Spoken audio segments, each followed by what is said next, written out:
I see. You couldn't wait, huh? One. They had the beer.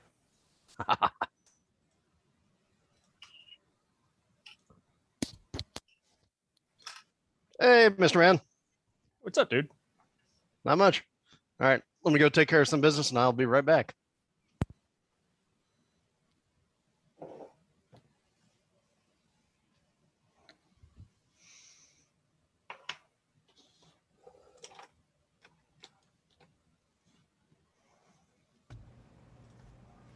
Hello, hello.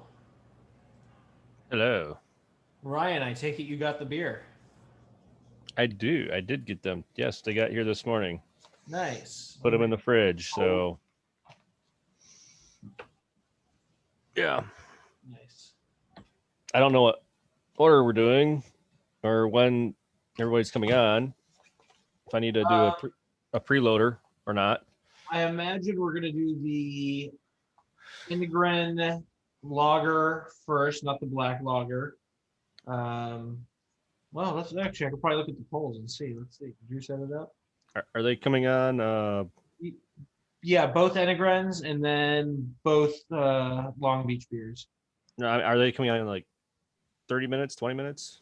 30 minutes. Oh, and I'm glad I grabbed a preloader. Yeah, I've been preloading all day. I had a migraine most of the day, so I just picked up this. Never seen this. This is Boulevard. I only pick up select things from Boulevard, but this one, I'm gonna wait till Drew gets back because he might want to hear about this one. Okay, well, wait till he gets back. But why don't you hold up the can so I can see it, so I'm not just sitting here curious.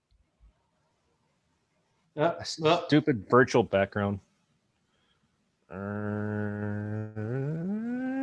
Yeah, that's not going to work.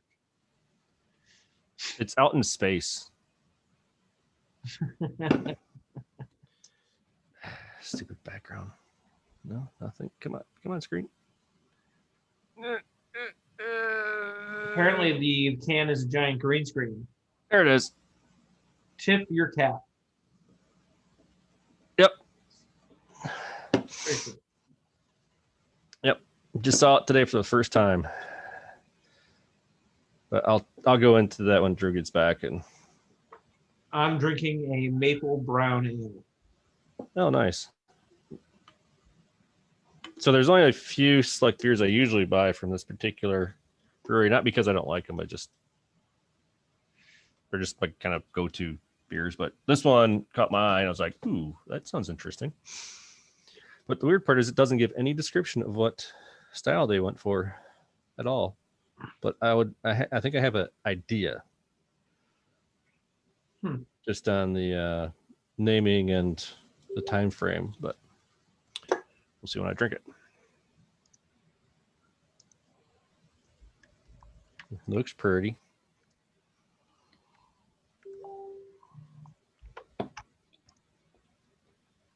So how's everybody else doing tonight? Nice. I'm good. It's nice to have it a little later in the evening, I think, but I don't know. Sometimes 5 o'clock comes too quickly. Yeah, I think as people started going back to work, 5 o'clock became a little more difficult. What's work? Well, we can't all be that lucky. No, I'm just like semi-retired, it seems like, more or less, because only so much business comes in, but sometimes it seems like retired.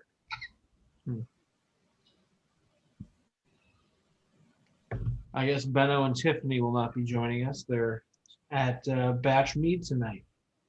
Good for them. I don't think Craig will be on either. Where's Craig? I don't remember. We had a video chat last night going through his triple a little bit and getting some more inside information from him. And I think he said he wasn't going to be able to make it. That's a shame.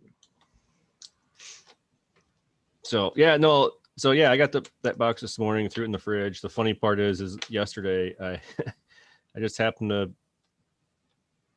pick up a 4-pack of El Segundo Broken Skull, which I'm sure it came out of Virginia Beach, but I was like, oh, yeah, there it is. So, oh man, my wife had, Is your wife okay? yeah, she had to wake me up from a nap from my day of suffering and agony. I fell asleep in the chair upstairs. That's good. It's better to be asleep while in agony rather than be awake for it. Ryan was waiting for you to come back. Yeah, so I don't know if you've seen this beer or not. Good luck. No, I haven't. I haven't either. I have a few select beers that I'll drink from Boulevard, but I saw this one, and it's a blonde ale. Mm-hmm. And proceeds are going to the Negro Baseball Hall of Fame. Oh, awesome. So yeah, which was like selling point for me. I was like, heck yeah. And Oh, yeah. pretty good. So got a little honey sweetness in there. Probably. I still have my collection of obscure baseball league hats, and got a couple of the Negro League hats in there. Although I think my favorite is still the Cerveja Polar team from Cuba. Oh, cool. Very cool. But yeah, I saw it and I was like, I haven't seen this one before, and this has got to be brand spanking new. Good. I like the cause. I mean, what that because that museum's in Kansas City, right? Right, which is where Boulevard's at. Right. Yeah. So, because I mean, that was the home of the Monarchs, which was the sort of the Yankees of the Negro League. Yeah, they definitely, and a really cool history on the owner of the Monarchs and how he would literally buy just like the Colonel would back in the day. Well, all right. Well, hey, I'm glad that everybody's in here. Of course, Alon, did you tell people on Facebook that this is open now? No, I should have done that. What do I look like? Publicity? I think publicity is in here. I don't know. I don't know who anybody is anymore. Did you look at your contract to find out if that falls under you? It falls under everybody. I mean, come on. Have you ever known any volunteer organization that wasn't like, run by like 7 or 8 people, and then everybody else is like, oh yeah, I'll help out. What happens? Well, as a person that did a lot of events and stuff in the youth ministry, that never happens. Never. Never, ever, ever. All right. So, Alon, you posting it or should I? I'll do it. All right, coolio. All right, I will be right back again because it turns out those stupid little mosquitoes are still active right now. Jerks. I'm gonna get a blue light. From Levy yet? When is he coming in? Who, huh? Have got we very- heard from Levy? When is he coming in? Levy said he'd be on at about 8:30. Fashionably late. I like it. Well, Oh, we're doing Enegren first, so he can be Right. on at 8:30. Yep, exactly. All right, be right back. Nikolai, didn't you read the memo? Yeah, but I still question. Always question.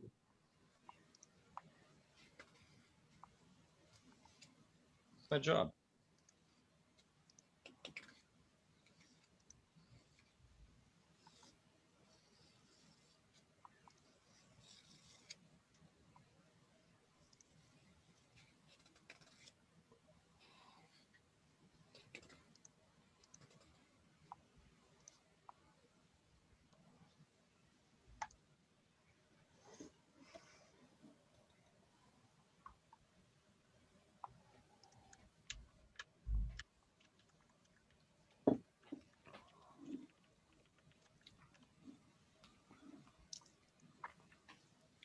By the way, I just want to say I hope that whatever piece of bamboo that these stupid little tiger mosquitoes rode into Southern California on suffered a horrible fate.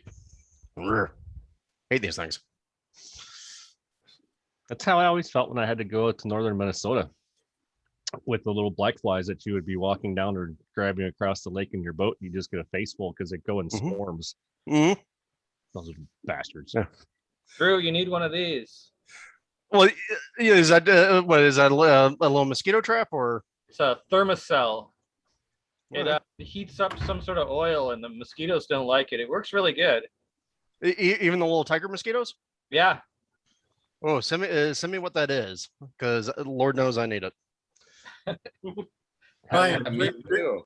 during my student years up in Vermont, Mhm. they have seasons named after the various different fly infestations. So there'll be black fly season, bottlehead season, horsefly season. And, you know, that's Oh. really the way it is. Vermont, if you live in Vermont, you have to live behind a screen door Oh yeah. or screened in patio or whatever. It's No, a beautiful place to look at, but lousy to live in. Yeah, we had that in Michigan too, where we were blessed enough to have fish fly season. Fish fly? What's a fish fly? They're around early summer, late spring time frame. They come out because their larva is in the. They usually come out of the channels in the canals of the lakes and stuff around the watery areas, but they're so nasty and slimy that you'll get hit. You'll hit a swarm in your car. Your windshield will be plastered with their guts, and it's so bad you can't even turn your wipers on because it's like if somebody Vaseline your freaking wipers and you turn on, it just smears everything. I was gonna say I thought a fish fly was that weird esoteric hobby of form of fishing that people get involved in when they're sitting there tying those little lures. No, those things are nasty. Wait a minute. Who would Vaseline your windshield wipers? No, I think he's saying it's like somebody. It's Vaseline like your- that. Oh, okay. It's like that. They're so nasty. And then you get deer fly, horse fly, black flies. Yeah. When I was growing up in Florida, we had the love bug season, and you know, it was the same sort of thing. Like you could not turn on your windshield wipers at all during love bug season if you wanted to be able to see anything. Although I don't know if anybody else has noticed, but there's actually been some papers published over the last 5 or so years talking about how less intense people's bug seasons are. Oh, thank you, Scott. There's a lot of ecological study being done about what's been happening with bug swarms, and they're not seeing the same level. You know, so like everybody's memories, like our memories of childhood and like, you know, smeared windshields full of, you know, bug goo, doesn't seem to track into the last decade or two of modern American life. Is And that so really what's happening to the bees? well, I mean, yeah, God, the question about what's happening with bees is so freaking complex. It's like 5 different things all happening at once. But no, I mean, some of it's the same concern about whether or not like certain usage of pesticides and Roundup and all that sort of good stuff isn't having like downstream impacts on other form of bug life. And then Lord knows what the hell that's going to cause. Because Not on mosquitoes though. yeah, no, I wish we could get rid of the mosquitoes. Nothing like going golfing and it's at dusk and you hit your drive on the last hole and you can barely see anything. You get to your ball and there's blood on it from going through the swarms of mosquitoes, and you're like, oh, that's nice. Well, we'll get yeah. I figure at some point in time, humanity will recognize that the mosquito is the single most dangerous creature to humanity. You know, Yeah, like, I mean, yeah, because they're so loving. They like to pass on disease to us. oh yeah. They love to share those diseases with us. Mhm. At least they're sharers. Well, so speaking of sharing, let me make sure I've got the. Yeah, Alan, I was gonna say you don't look like a Krista. I noted Ah. it is 7:46. Yeah, it is. Well, but remember, this is a little off kilter in terms of timing, I know. and also a little off kilter in terms of days. But the other thing that was nice was this week actually set a record for number of packs sold through this whole thing. We actually finally eclipsed the record from Pure Project, where Pure Project we had bought 76 packs, And from this one, we bought 77. So, ta-da! Am I the factor here? So thank you for sending me the 4-pack. No. I mean, I had bought those packs with intention of getting them to you, and then we decided the last minute, like, hey, since this is on Saturday, we could get these to Ryan. So yeah, for everybody who doesn't know, for once in this whole freaking series of these things, out of all these ones that Ryan has attended, he actually can drink along with us tonight because we overnighted a 4-pack to him. Drew, are you seeing the messages that we're getting on the screen No, which ones? from Christy Moore and Alan Moore? Well, they're appearing on my screen. I think they're directed to you, though. Oh, no. It's just the wrong name. Oh. Here, Alan, I'll fix that for you. Boink. Ta-da! But you guys will also note that from the original sales pitch to now, we've actually substituted out 2 of the cans of beer because it turned out Enegren ran out of the single hop lager that they were going to have for us. So instead, we switched to a Schwartz beer because I don't think we've had one of these in the tasting. And then Long Beach Beer Lab ran short on. I'm drawing a blank, but ran short on one of the beers, and we substituted the Citruception in so that we could all do that. What was that original beer? I don't remember. Yeah, for some reason my brain's drawing a blank on it because it was Red Dead Retention, and It was a double dry hop beer, wasn't it? Something double dry hopped. yeah. But instead we got a Citra beer, so we're okay. But yeah, so for y'all who are here early, I'll also give you some of the deets. If you look at the new Falcons website, you'll notice there's a counter down there in the bottom that gives you some of this. But we sold for this whole run that we've done, the weekly run. We sold more than 3,200 packs of beer, and it was about $58,000 sent into our local breweries through the course of all this. Freaking slackers. I know. I mean, look, honestly, given my experiences with this club, given my experiences with homebrewers in general, I am somewhat continuously amazed that we managed to keep this running this long and this tightly. So, Not without our mistakes, but yes. Hey, actually, that's the other thing I'm proud of. Yeah, sure, we had some mistakes and some goofs, but nothing that was like horrifying, right? Yeah. And I think the worst thing that we had was we had to swing the Pure Project tasting around because we couldn't get a driver down to go pick up the packs. Well, and I also think the cool part is the Pony Express. It had multiple transportation styles. Yep. Not just a car. Well, the only thing that we really needed to do was we needed to figure out some way to make it so that Nikolai had to go take a boat. Could have gotten a boat. That would Catalina. We're trying to figure out Catalina. Well, Can't there's we find a brewery that there's a boat worth going to. Well, I mean, look, you could always sail into Ventura or into Santa Barbara.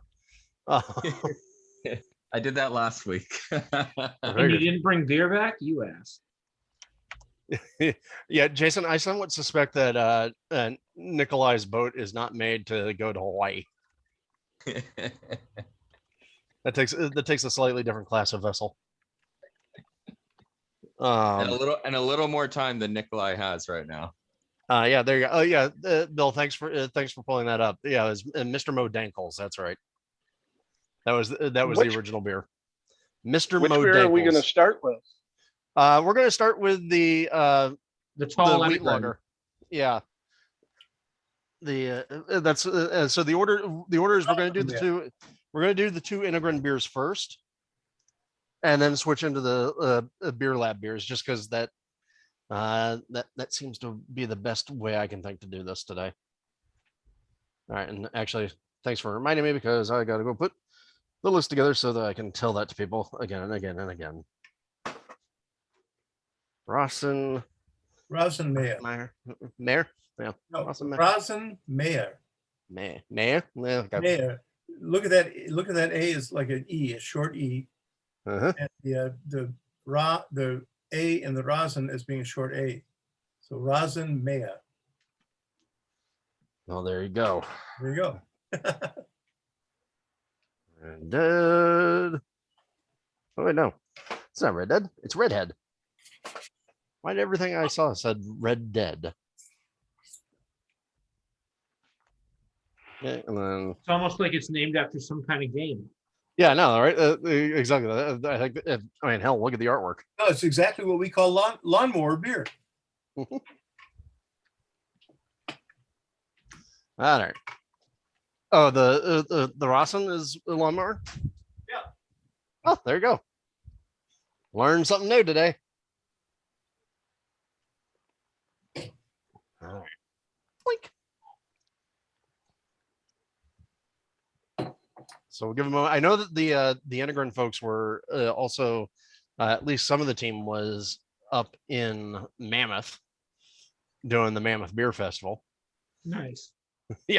Like, sure, let's do a beer festival and then let's do a tasting.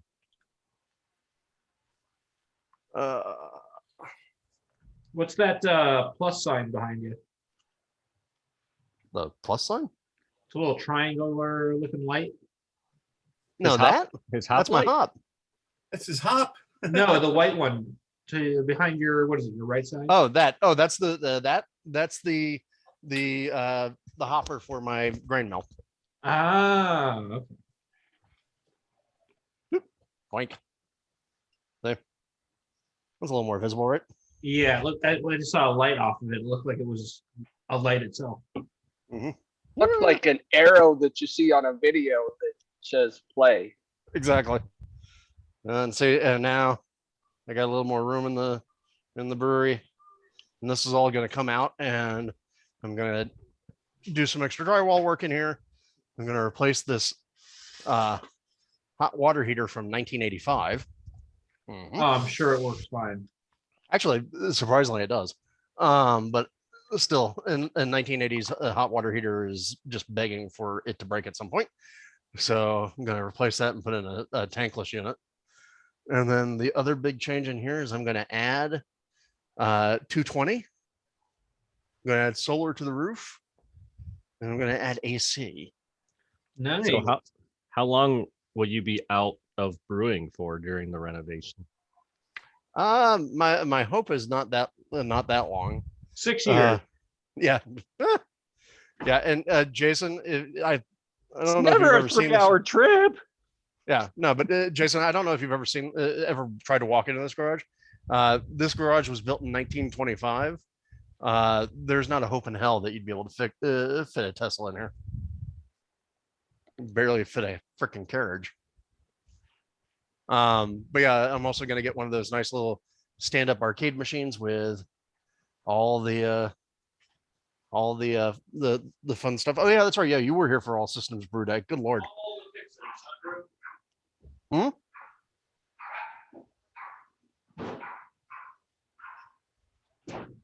That sounds like there was. I used to own a house that had one of those garages, and the only thing they're worth is basically a workspace. Yeah, well, that's exactly what I use it for. This is.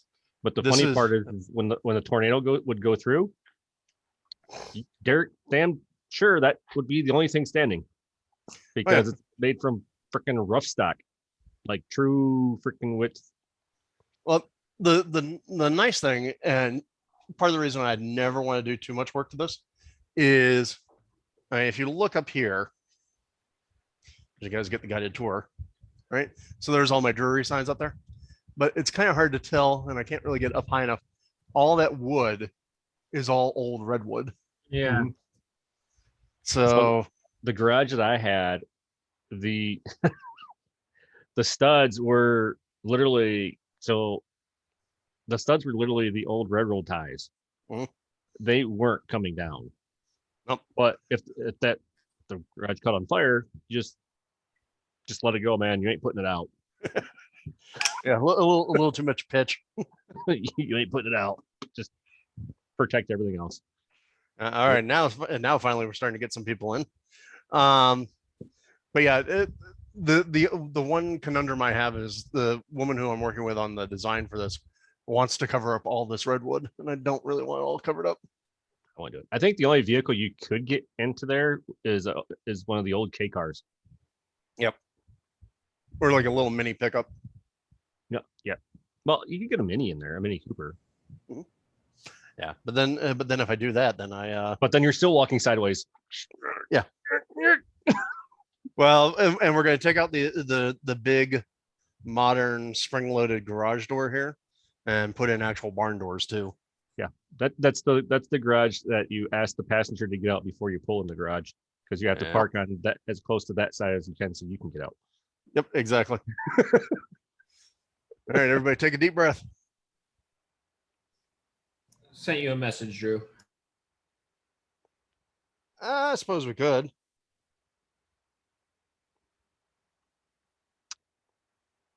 Yeah, if that garage is built out of redwood, that is a fortune. Oh yeah. Yeah, they're not.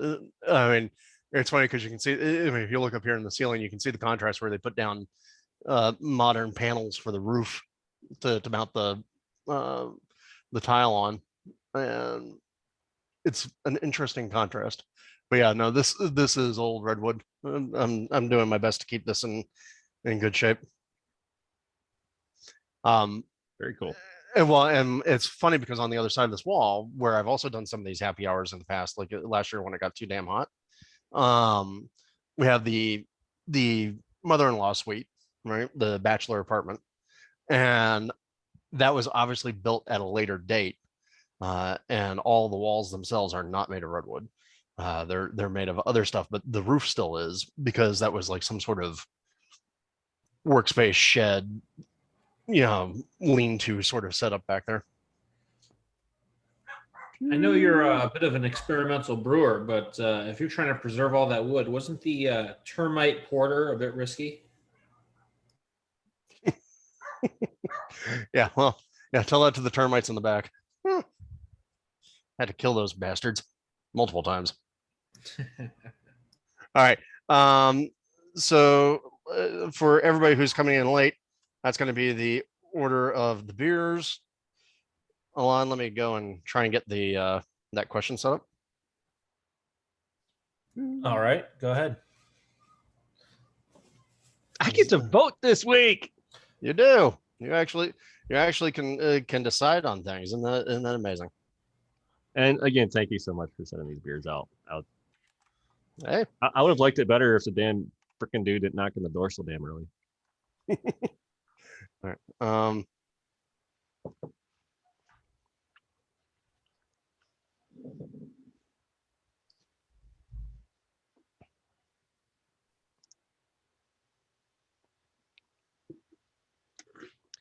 And I don't remember, but I think there might have been one other Shores beer on at the early onsets of the happy hours, maybe. There might have been, but it's not a style we see very often. And the reason I said is because I'm thinking back, I'm trying to remember, and I think they're talking that they didn't call it a Shores beer because when you call Shores beer, it just doesn't sell. Yeah, we have had a couple of dark lagers, but it also turns out, there's a lot of old school beer styles like that they just don't move anywhere. Also, before the brewers joined the call, let me just pimp this real quick. I picked this up while I was at Long Beach picking up the beers.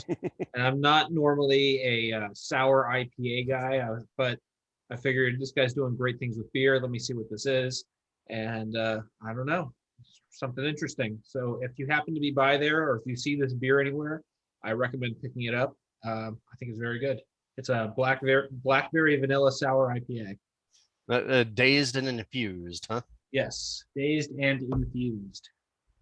There we go. All right. Get some light in here.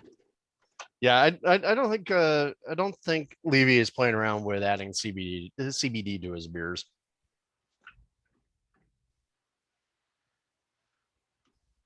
Yeah, I don't expect to be making a sour IPA anytime soon.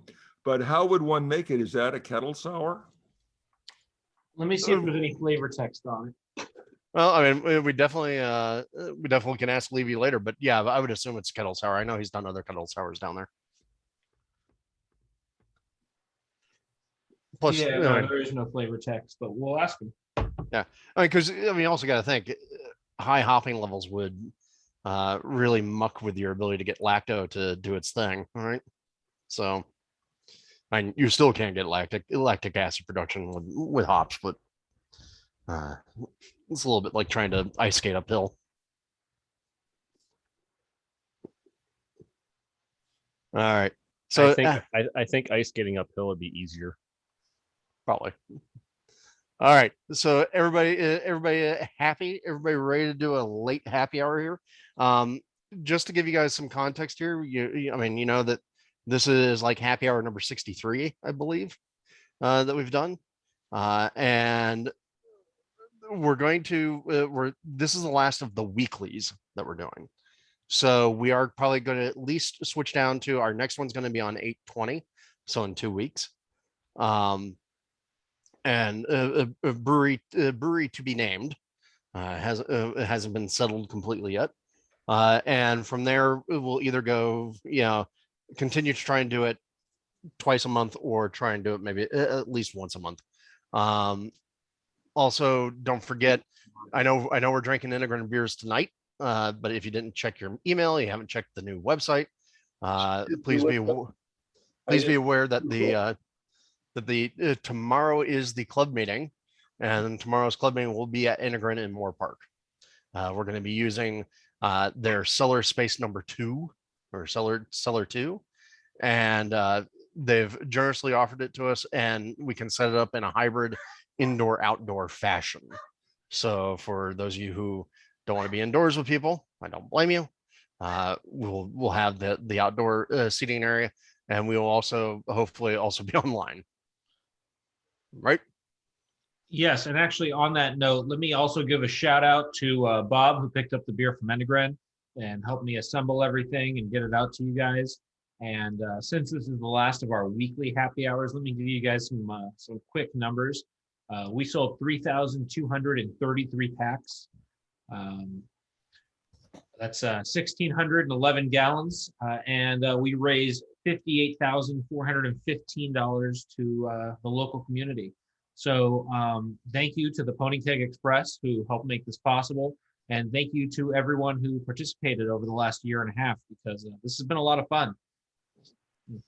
I hope we can keep doing it.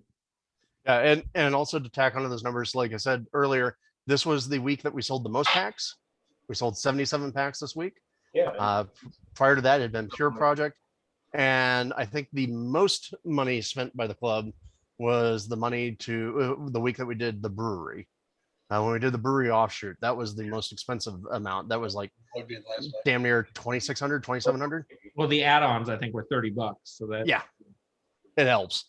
It adds up. I may have purchased a few of those. You? No, never. All right. So I don't know where our folks are from Enegren, but I would say let's go ahead and go and crack open that the lawnmower beer here, the wheat lager. Drew, when we do figure out whether it's once a month or twice a month, whatever it is, can I suggest we don't do them on the same Friday as the meeting is on Sunday? Yes, absolutely. Okay, just Yeah. a thought. No, that's part of the fun. Well, you don't want to spend multiple periods of time in the same week drinking beer with a bunch of hooligans. I spent worse time with people, believe me. All right. Here we go. So what do we got here? We got the a crystal wheat lager, so a crystal Weizen lager. That's interesting. So I assume, filtered wheat with, I think, does anybody remember we got some flavor text here. So we got some Mandarina Bavaria, Yep. Tettnanger hops. Yep. And that's really, it just says fruity flavorings. That's what they give us. Well, and I'm trying to remember because Enegren, I can't remember if they use 3470 or if they use Andex as their yeast strain. It's one of the big ones. Oh, and I forget, did we get dates on these cans or? I don't see any. No. All right. So a crystal wheat lager. Mr. Aitchison, since you're our German guy, you want to give people the lowdown on what you were thinking is in a crystal wheat lager? Because I can talk. I mean, I'm assuming it's akin to a crystal Weizen, but without the yeast.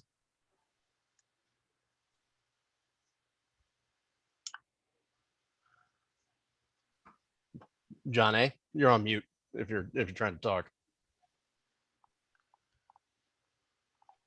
So you guys are drinking a light version of this? Yeah, the tall can. This This guy is right what I've here. got.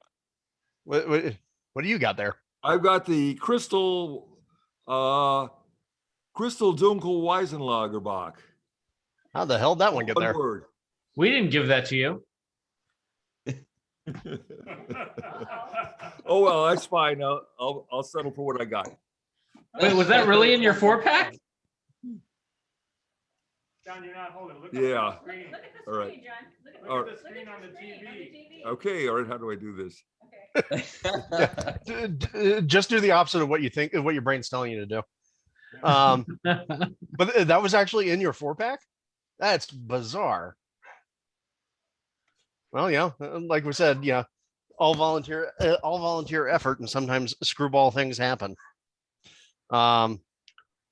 Look, Bob picked up the Enegren beers. I can't vouch for what he did, but we did our best. Oh wait, hold on. Give me a second. Chris is saying, give me one moment. He's having trouble getting on. I was about to ask if you emailed him, but oh, that's too funny. Nikolai, somehow this is your fault. Of course, Sean gets the balk, but I don't think he's complaining. Probably not.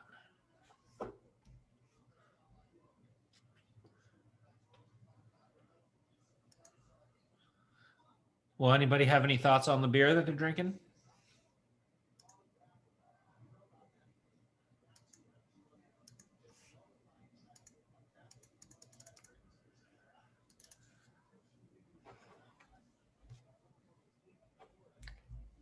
Well, sorry about that, John. I don't know what happened there. No, it's possible that I have about 7 or 8 of their beers in my fridge anyway, so it's possible I grabbed the wrong one. Oh, okay. Well, for the next one, let's check if you got one of these.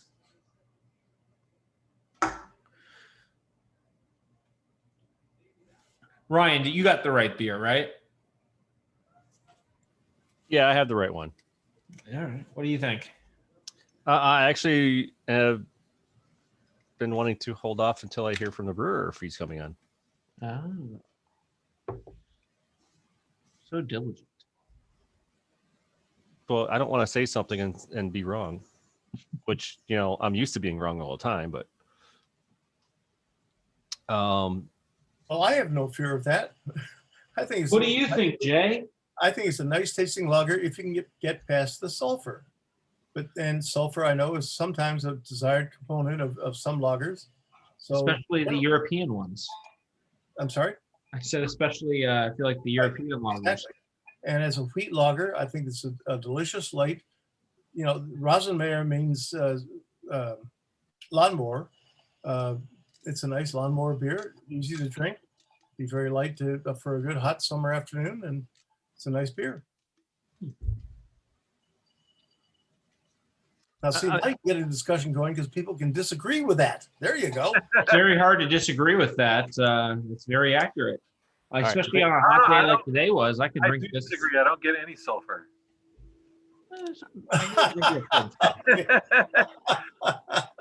So, by the way, just so people know, Chris sounds like he's still up in the mountains, and so he's trying to get in right now. Oh, here he is. I'm letting him in. Hey, Hey!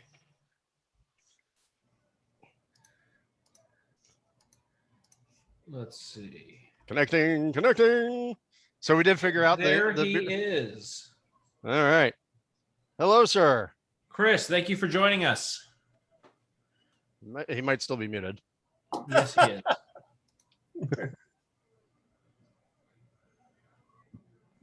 All right. Video is not on. That's fine. I am assuming you're still up in the mountains somewhere. No, I'm actually at the brewery right now. Oh, okay.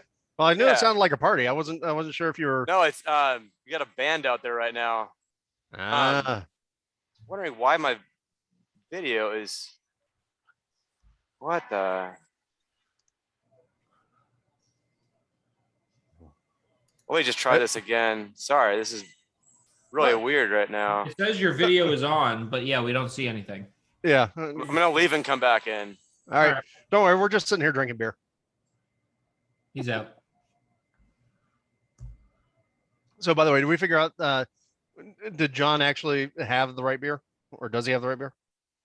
He said it's very possible he pulled the wrong beer out of his fridge because he has about 8 Enegren beers. John, that's very on character for you. Not the pulling the wrong beer, but having 8 Enegren beers on. Yeah. Hey, Jason, can you look up that command again? I always have to look it up. Which command? The funny terminal command that you can use to kill and restart your Mac camera. Oh. Boing, boing, boing, boing. You're Okay, still using Macs? Yes. I'm on one right now. All right. Wait, I'm curious. All right. Why not?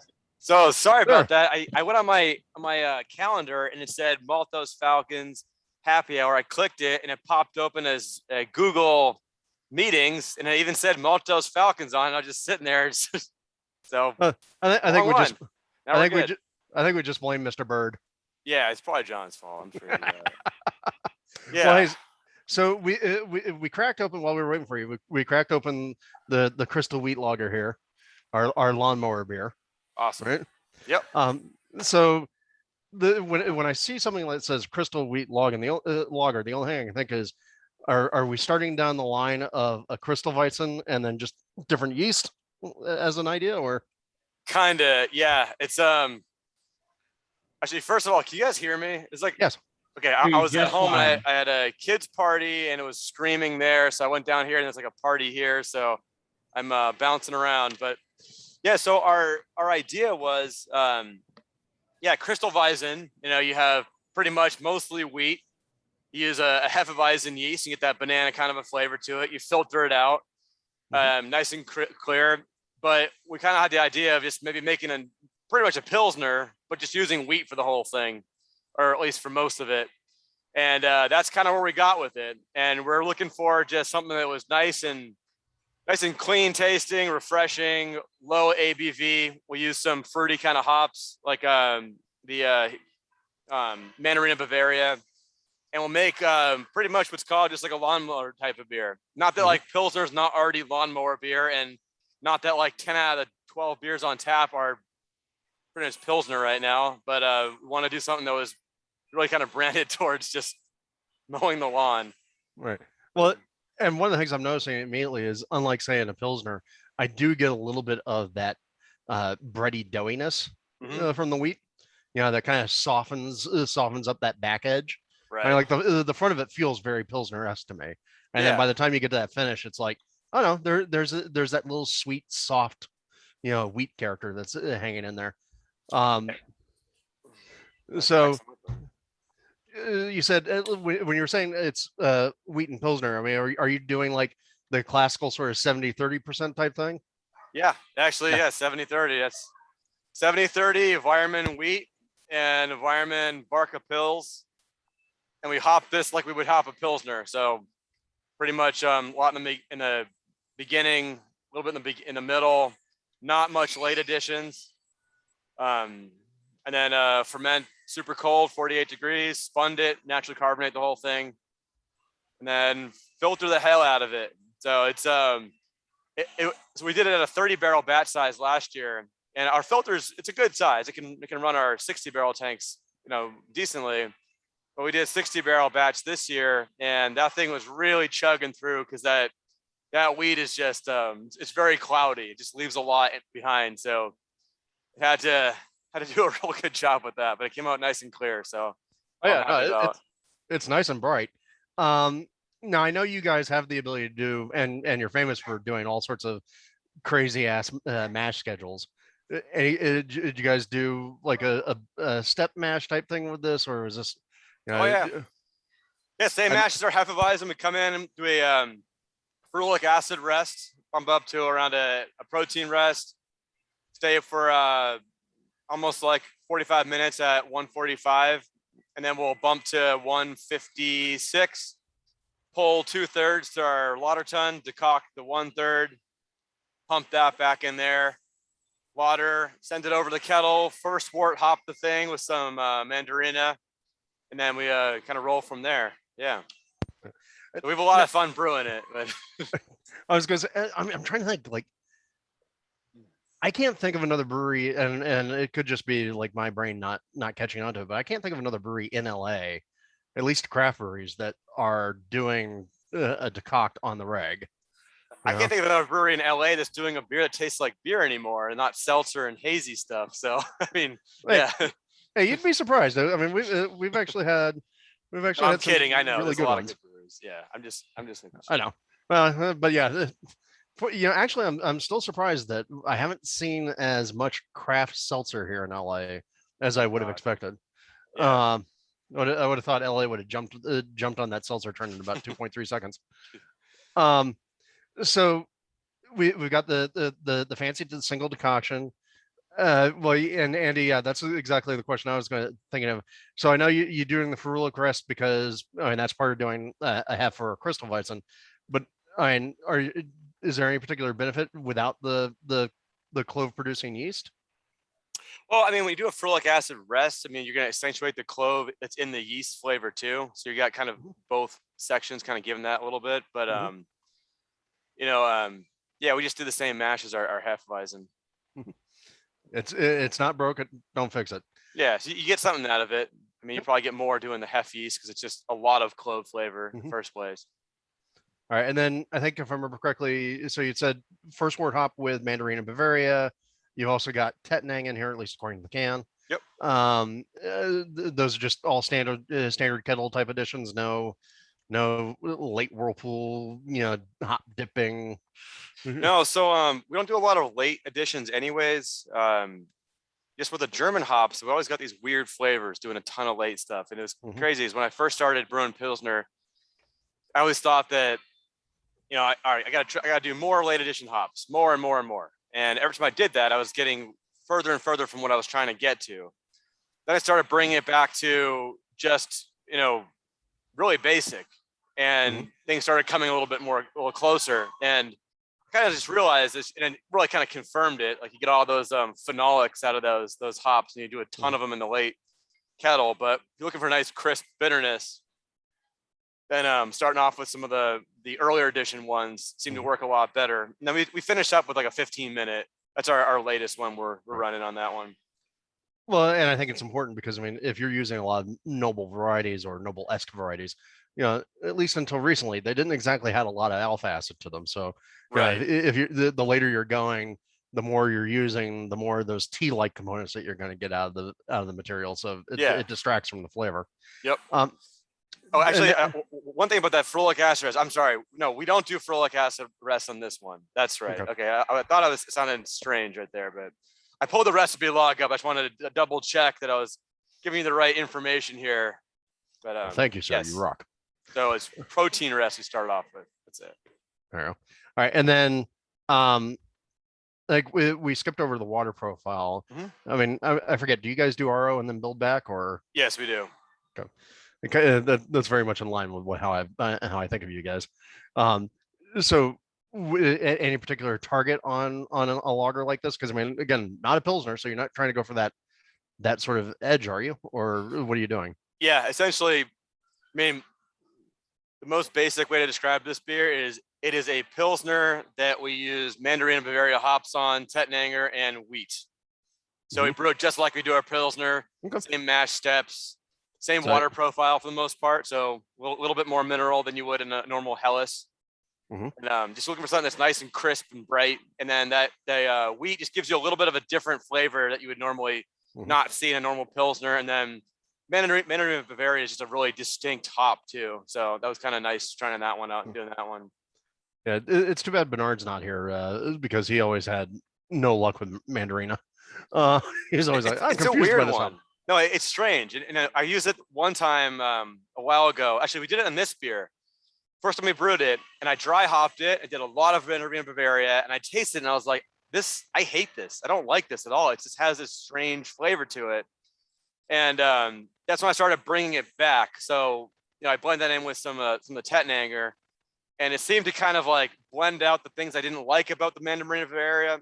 It's one of those flavors where it's a little bit is a really nice flavor, but a lot of it, if you're really swinging for the fences with that flavor, it doesn't really work out that well, in my opinion. So what we do is we go Mandarin Bavaria in the beginning, we do Tettnanger, 60-minute edition, and then we do a 15-minute Mandarina at the end.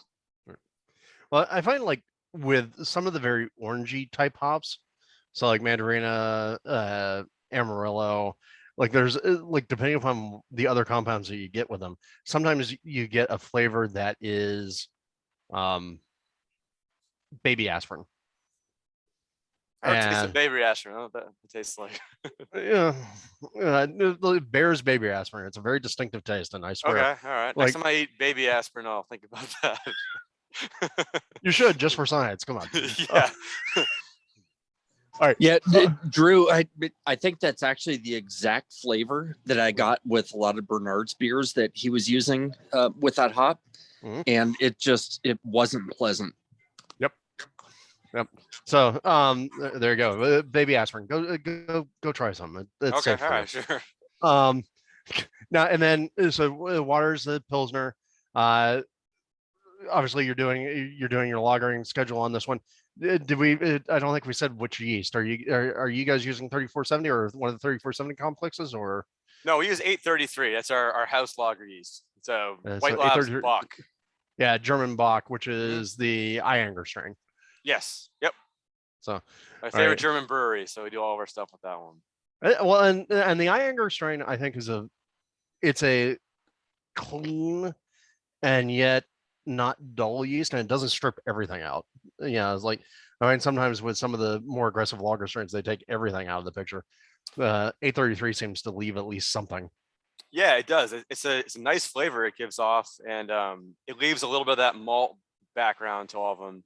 And I've done side by side so many times with other yeast strains, and these are this little tiny 15-gallon glycol jacketed tank, and I got this little 3-barrel one. So, about a year ago, 2 years ago, when I was really trying to wondering what would be different about this, maybe I can get a different yeast. We'll just try it for shits and giggles and to see what happens. And I kept doing it, and I just kept going back to that one. Even to the point where I put 3470 in there. I tasted, this is gonna be better. I swear, this is really good. On the right track here. We pour it, and I have our bartenders pour it all out, bring them over to us, not tell us which ones they are, and all of us are like, "Oh hell yeah, this is the best one!" And I'm like, "Okay, good. Just don't change a thing then."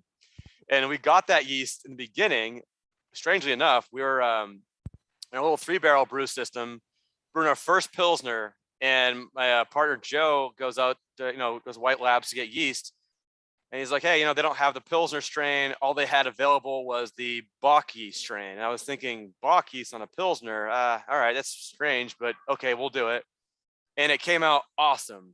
And then from then on, we're just like, well, it was good last time. Let's just keep doing that. And we started liking the beer a lot more, and realized it was the Enegren strain, and that was all the beers we're trying to mimic anyways. So it kind of worked out. But it's a awesome yeast. That one runs for, I could probably run it for an infinite amount of generations. I feel like always brings the diacetyl down to like nothing immediately, ferments out cleanly. So I like it a lot. There you go. Well, and it's also, let's face it, that's now your house flavor. That's what you guys have developed into, and that's what I think you've trained yourself to expect as well. Yeah, exactly. And also, again, it's not a shitty yeast. It's a great yeast. Yeah. All right. I'm going to pop the poll here real quick, and let's get some votes in. And did I miss any questions that you guys are curious about? Did I not cover something? John, do you have opinions? You must. Oh, yes, I do. Actually, I want to ask Chris, why do you decoct? Drew is right. No other brewery that I've seen in Southern California does it. Do you do it for the taste? Do you do it for tradition? What do you think it adds to your beers? I do it for the taste. I mean, the tradition, no one sees the tradition in the beers anyways. So, but I do it for the taste. We've always been trying to look for just getting the most out of that style. You know, you got, for instance, our Helles, it's Barca Munich and it's Hallertauer. That's really all you've got in that beer. So I've always really respected the German brewing kind of methods where you're just trying to get every single last bit of flavor out of everything, because you don't rely on crystal malt, caramel, everything, or a whole bag full of hops. So it's all down to get those little tiny pieces out of it. So for a while, when we first started off, we didn't really do any decocting. We always step mashed everything, but I started getting into decocting and I kind of figured out how I could make the brew system work that way. And I noticed something. I noticed a big difference on it. It's just a fuller flavor. It just has a nicer kind of full round to it. And it was funny. I gave the beer to my brother once, and he just started drinking. And he was just like, "Oh man, this Helles is just amazing. It came out. It was better than last time. What'd you do differently?" And I'm like, "Nothing's different. It's the same exact beer. What do you think? What's different?" And he basically explained to me all of what decoction was going to get out of it. And I was like, "Yeah, that's decocted." So I saw a difference side by side. Will every single person out there that drinks our beer notice that it has a decoction type of a flavor to it? Not everyone, but I know I will, and that's all that counts. So I always do it. Most breweries don't do that anyways. Same reason they don't do a lot of the step mashing. You're adding a lot more equipment to the system.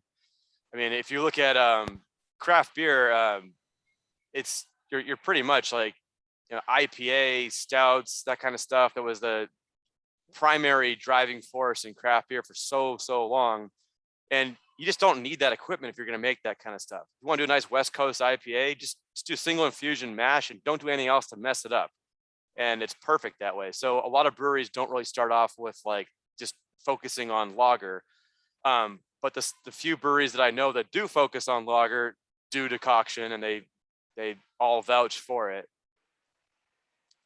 So I'll continue doing it. Plus, it's kind of cool. And when you smell that decoction smell in the morning, it's pretty awesome. Well, and then we had a couple of other questions that came up. Eric's asking, for the German Bacchus there, the 833, how many generations do you guys actually push? I know you joked that you could get infinite, but yeah, we'll go around 10. And at that point, I never really scrap it because it's showing poor diacetyl performance or poor attenuation or anything. I usually just scrap it just because, I don't know, in my mind it was always 8 to 10 gens, and I'll put something new in there. So that's kind of where we stop it. I've had times in the past where I've seen the cell counts get a little bit lower, or I have a diacetyl that just hangs a little high for a little bit too long and then eventually drops out of it. But that is kind of like a telltale sign that, all right, we're probably getting close to the end of this one right here. So we'll end up running a different one. Yep. All right. And then real quick, we'll go through the results of what people were talking about there. Pretty nice high 8 score there. I do think it's interesting to see that while the flavor matches into that score, the aroma actually oddly was a little more divisive. It has a wider spread to it. So that's curious to me. It's kind of polarizing beer. Honestly, I think it's one of those things where you either like that Mandarina Bavaria flavor or you might hate it. Like I was saying, when we made it before, when I dry hopped the thing with Mandarina, my brother absolutely loved it. He was like, "This is the best beer, hands down, that we've made." And I was like, "I hate this one. I don't like this hop flavor at all. I'm going to make it again next year. I promise, because everyone else liked it. But I'm going to tone it down a bunch." And that's kind of where we're at right now. But yeah, it's everyone has a different palate, different. Well, exactly. I mean, how many? So yeah, Tom, we started with the lawnmower. We're about to head into the Nighthawk. So I'll post that order again so everybody can see it. Ta-da! I just want to say I've never had luck with the Mandarina either, and this is delicious. And I've never had good experience with that damn hop. It's a chaser hop. It's like, how the hell do I freaking use this damn thing? I can't find it. How do I use it? And you figured it out. Thanks. Yeah, I would say definitely go for something on the subtle Kolsch side, or Hellas even would be kind of a strange one. But I think when you see this hop like that, all the flavors you see on it, you kind of like have that idea to go straight towards like an IPA and dry hop with it. That's where I think it gets a little bit odd. Well, I think, yeah, that's that weird American thing where we just want to run ragged with everything, and it doesn't always work with all the hops. Yeah. All right. And then, so I know when we had originally done the order, we were telling people, hey, it was going to be, I think it was the Kalista single hop Pilsner, but y'all ran short and we ran long. Yeah, that one went So, pretty quick. Yeah, and so instead we have one of the, if not the only one of the few Schwartz beers that we've had on the call, and I think like the other one, Ryan, as you and I were talking, not labeled a Schwartz beer because I think a lot of people go, what?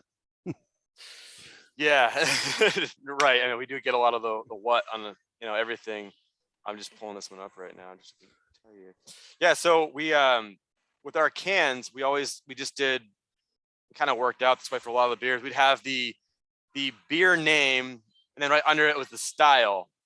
And a lot of them have just kind of turned into the beer name is Pilsner, or the beer name is Dunkel, and the style is German style dark lager. Because if I named it like XYZ beer, then under it I'd name it Dunkel, and then I'd have to explain what a Dunkel is. People that found that term like just an oddball term.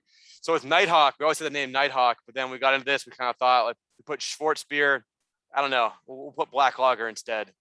So but yes, it is a Schwartz beer. Yeah, well, I mean, and that's the problem is you say Schwartz beer, and a lot of people go, I have no clue what that means. Because I think the struggle is people have to remember there are not a lot of people who are as indulgently nerdy about this stuff as we are. No, that's right. Yep. All right. So let's walk through this, because I mean, again, I think what this is, 4.8. So we're not talking a large beer, but then again, a lot of the German lagers aren't huge.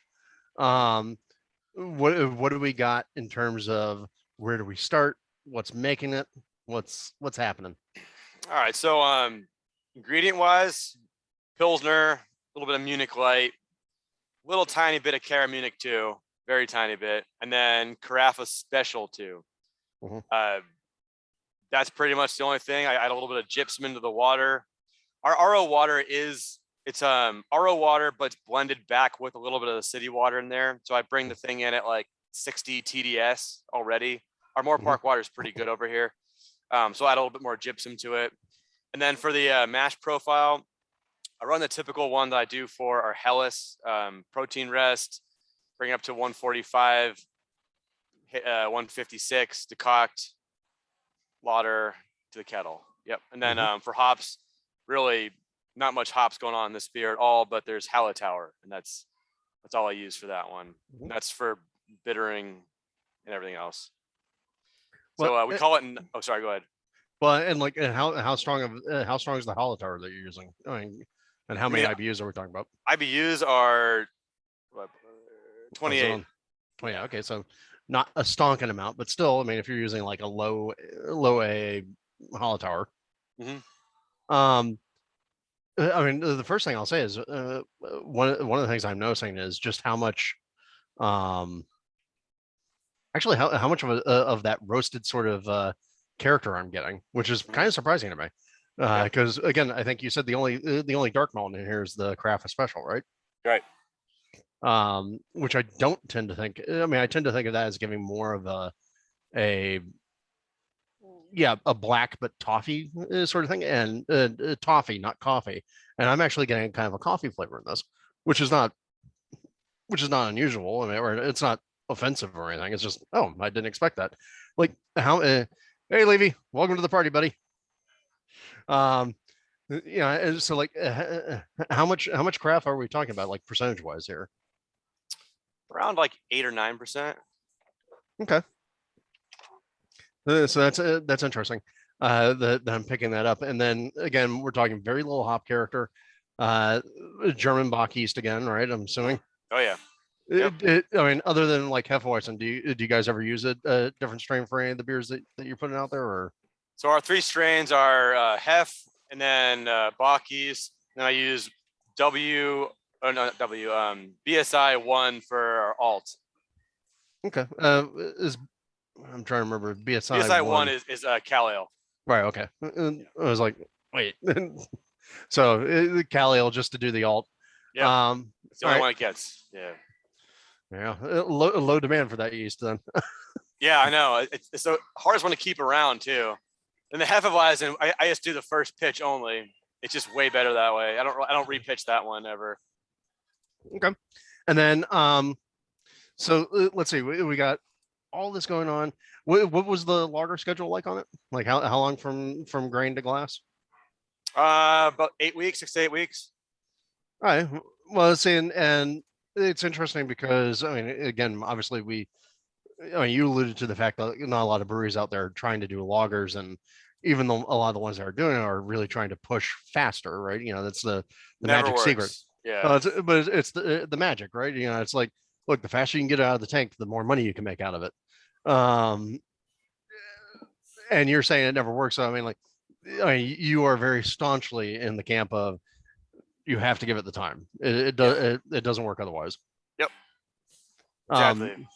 Now, what's been your experience when you say it never works? What's been your experience when you've tried to push one faster? I never pushed one faster. I give them the time.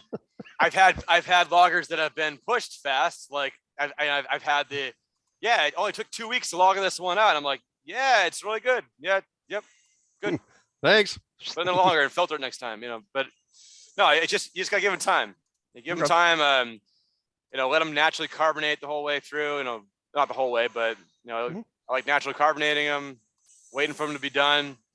I just buy more tanks if I need them. So we've been doing a lot of that lately. It sucks, but but what else are you gonna do? Sometimes you have to worry about your capex, right? And sometimes you don't worry about the capex. No, I mean, obviously I worry about that, but we built this company on that.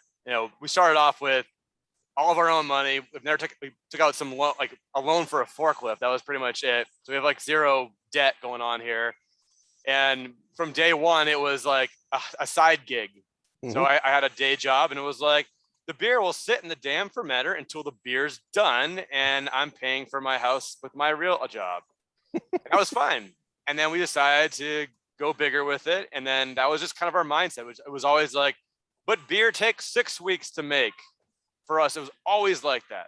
Mm-hmm. And we built the company around that happening. So when it comes down to buying more tanks, like, I can hear a faint voice being like, you make more money if you turn them faster. And I'm like, no, shut up. You can't do that, because I want good beer to come out of this thing. So we spend all the time doing all these crazy shenanigans and spending a lot of money on it. But if you love it, you gotta take care of it. Mm-hmm. Well, and I mean, again, for the people who haven't tracked you guys forever, I mean, I remember when you had that first little location with that little tiny system, the little nano system that you guys had kind of hand built with the fancy controls. Yeah. And it was like, I just remember looking at that and going, that is the most overpowered control system for the tiniest thing I've ever seen in my life as a brewery. But I think that was kind of evident of the mindset that you guys have. Oh yeah. Yeah. We're very nerdy with that stuff. So I love the equipment. That's why German beer has always been kind of the thing I gravitated towards. You look at a lot of British style brewing, and it's complex recipes, but very, very simple equipment. Mm-hmm. German equipment is like 2 ingredients in this crazy spaceship of stuff going on. And I'm like, oh, this is awesome. Like I want to have an excuse to be able to put some automated valves and pumps everywhere. So it just kind of works that way. It's what I like to do. So somehow I'm guessing if we were in a pre-craft beer world, you would have been the guy with a custom car shop. Yeah, probably. Yeah. So I know John had asked about the Kreuzing. You had mentioned that you try and get most of your carbonation via spunding. Mm-hmm. And for people who don't remember, spunding is basically one of those nice pressure set relief valve type setups. So the idea is you're trying to capture the carbonation that's already coming out of the beer, and holding on to it. One question I have about that, because I know people have been trying to do it at the homebrew level, or they've been playing around with pressure fermentation, and I won't ask you about pressure fermentation, but is figuring out how to get that right level of carbonation just sort of learning your recipe and that trial and error, knowing, hey, this thing has a terminal of 1.5 Plato, and therefore if I'm at 3 Plato, I need to spoon now, or Yeah. So the way you do that is, first of all, look at your tank working pressure, and you got to work backwards from there. So most of the brewery tanks you're going to see, probably like 99.9% of them are going to be rated to around 1 bar, 14.7 PSI. You can bring them up to like 18 or so. They're tested at 30, but they're set at that. So I set mine at 15 PSI. You look at a diffusion table and look at 15 PSI, what temp are you looking at to get, roughly what you want to get at?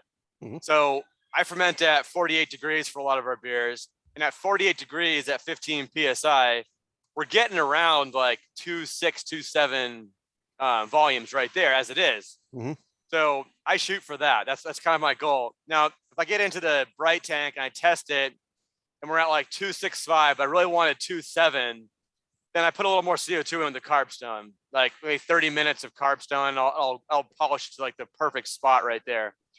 Now, somewhere in Bavaria, a brewmaster just had a heart attack. Yeah, I know. Yeah, that's usually what happens. So ask the legit people that do it out here. They all do a little bit of that. Of course. The big difference between like running the carb stone for like 10 hours in a day and then blasting all the head retention away from it, but so we'll do a little bit if we have to. Not all the time though. Once in a while we'll have to in some beers. But for when to spund it, so you're looking at around like 4 to 5 points above terminal gravity. So if you're at, let's say you're at 10 terminal gravity for something, 10, 15 is where you're going to want to spund it. You can go a little bit more than that.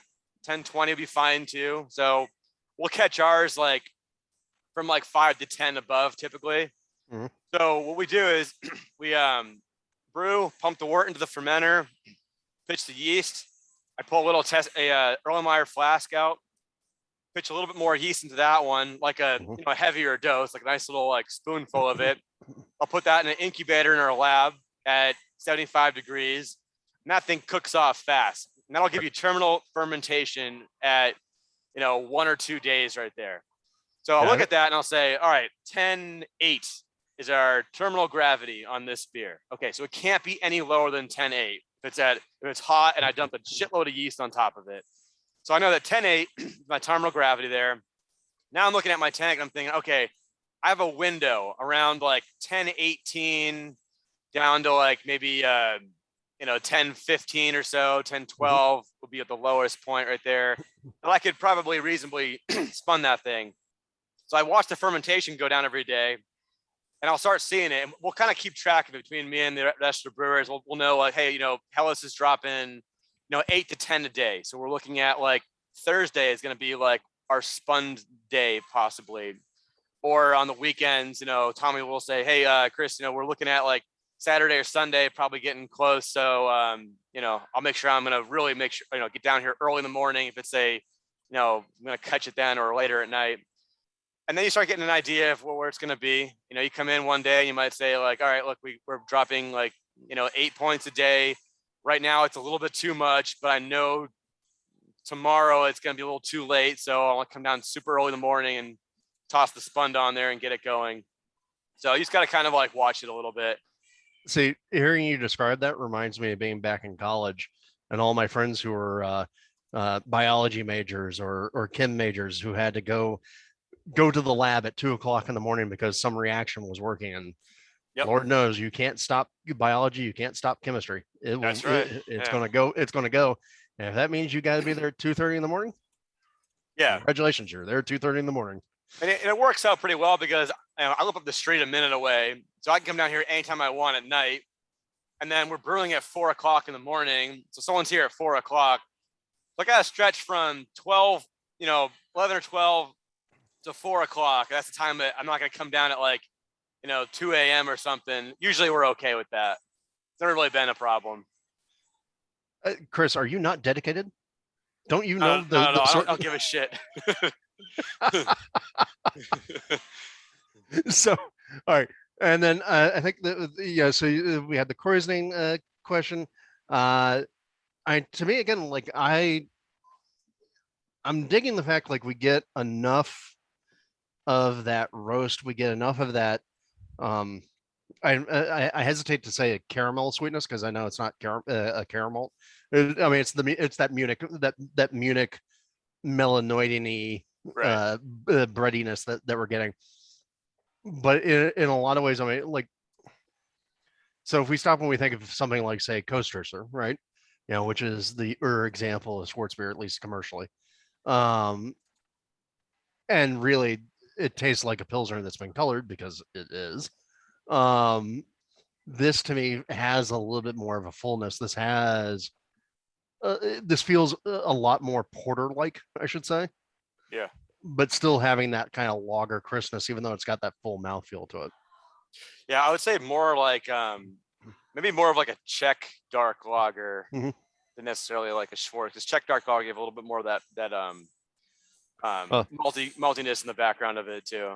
Yeah. Yeah, but without the oxidative character. That always seems to be there. Or the diacetyl. Yeah. Yep. Yeah. I'll be curious to see whether or not as people have started to learn more about the various varieties of Czech pills and Czech lagers that exist, the ambers and the darks and all that sort of fun stuff, and people are actually starting to pay attention to that, whether or not we'll start to see some of that or more of it, I should say. I mean, obviously there are lager crazed breweries that will do it. I would suspect you guys would do it. I would suspect like Bierstadt would do it, but a lot of places I don't even know if the consumers would know enough to watch for it. All right. Oh yeah. Poll. Sorry. Thank you. I'm thinking and thinking and drinking and not paying attention to the controls. All right. So other questions or comments about the Nighthawk, the black lager? Sure. Since we've got Chris here and we probably won't see him before the anniversary beer comes out, I understand it's a Bohemian Pilsner. And tell us what you did with that. So the anniversary, I wouldn't say it's really a Bohemian Pilsner. I don't even know what it is. I kind of made it up maybe, but we thought about doing a fest beer just because it was, here's the whole thought process, the whole discussion. So I just kind of had the idea, like, it's our 10th anniversary. Let's call it like 10 Fest, or we'll do a like Zen Fest, which is what 10 in German is. So we'll do like a fest beer. And then it was a good idea. And I kind of realized that we're doing a fest beer for Oktoberfest, which is like very close to that. I started thinking like maybe we'll do more of like a fest style Pilsner. And then John was like, there's no such thing as a fest style Pilsner. And I was like, who cares? Let's make it. It's a good idea. So we kind of like took our fest beer style and pushed it towards like the hopping of a Pilsner. And we changed the malt up to use Bohemian floor malted Pilsner malt for that one. And we hopped that one with American grown Saaz and Mount Hood. So let me ask, since you mentioned fest beer, where do you fall on the whole Märzen versus fest beer line? Well, we do both of them. So our Oktoberfest is a Märzen style. And then we do a fest beer, which is a fest beer style, which is just basically 5.8 ABV Helles. Right. Yeah. Super Helles. Right. Super Helles. Yep. A little bit more on the maltier side than, our Helles is not very hoppy at all anyways, but we put a little bit more malt emphasis in that one. It's a little bit of more Vienna malt in that one, but yeah, so we're pretty excited. It's been tasting pretty nice. Haven't filtered it yet, so I don't know the full effect that we're going to be yet, but we're excited. All right. So, and when does that come out? That will be on our anniversary. So that is August, I believe it's 21st. I want to make sure I give you the right date here. It'd be a good idea. August 21st. Yep. All right, there you go. right, so How everybody, many microns is your filter? Just out of curiosity. Well, it's the pressure leaf. You know what? She's right here next to us. We can go ahead and take a look at her. this is one of those things I like about these Zoom calls. It's like you can be mobile. So it's a pressure leaf filter. It's tipped over right now just because we put it back upright when it's ready to go. But I use a very, very, very small particle perlite on the thing. I believe it's like 2 micron, maybe. It's a 200 grade, but I think that means 2 micron. So yeah, we can get everything out of it, which is awesome. And I actually bought this this monster behind me from Modern Times. They hooked it up and then decided they didn't want to do filtration anymore. So they sold it to me for a whopping price of $2,000. So I'm putting that thing back together right now. Bought a whole bunch of seals, and that'll be nice. It'll be able to spin that a lot faster. The metal's worth more than $2,000. Oh, I know. I was like, I was talking to one of the guys at a collaboration we did, and he was like, "Yeah, I'd sell it to you for 25." And I was like, 25,000 on a $50,000 filter. That's a good idea. He's like, "Yeah, 2,500." I'm like, "Yeah, ship it now. I don't care what it costs. Do it." Yeah. Yeah, you can sell it for scrap for more. I'll All just right. keep it here and look at it if I have to. It's fine. So Chris, I wanted to say something real quick. So most of the Schwartz beers I've had, because I'm actually in the Midwest. I'm in St. Louis, between Texas and St. Louis and Michigan. Schwartz beers are very difficult to find to begin with, and most of them are either one of two things: have chalk flavor, like they're just super loaded. They decide to mess up their water profile, make it very chalky, or they're very caramely. And I want to thank you so much for making a really nice Schwartz beer. Thank you. Yeah, putting chalk in it gets you more of that Irish stout, which is a good flavor too. But I think a lot of it is like you see a black lager, like for instance, I think it's called Baba, or it's like the sheep one from Uinta. Uinta, yeah, it's a really good beer. I like that one a lot. And it's like SRM is like off the chart. It's really, really dark, and they've got wheat in there, and it's great. It's not a Schwartz beer, but it's a black lager. But I think a lot of people will just take the word black lager and assume it's Schwartz beer and kind of call it that. So Drew is absolutely right. You know, like usually a German style Schwartz beer, you'd have a little bit more on the drier edge, more of like a darker Pilsner with a little bit of that like kind of a coffee flavor to it. But all these beers have a big spectrum on them. And most of us have only really had Kostritzer in America, and like you don't really find much of them out there. Even in Germany, when I was out there, I didn't see a whole lot of black lager out there. But we're looking at these styles and looking at the kind of beers we're brewing. I want to push that on the more maltier, more flavorful side of that spectrum, just because most of our beers we specialize in are like, you know, they're the Pilsner style. We have Helles, a lot of the lighter things up there. In the wintertime, we have absolutely nothing to offer typically, except for, you know, a Doppelbock, Dunkel, and then Pilsner, Helles, Hefeweizen. So it kind of fit on our taps pretty well that way.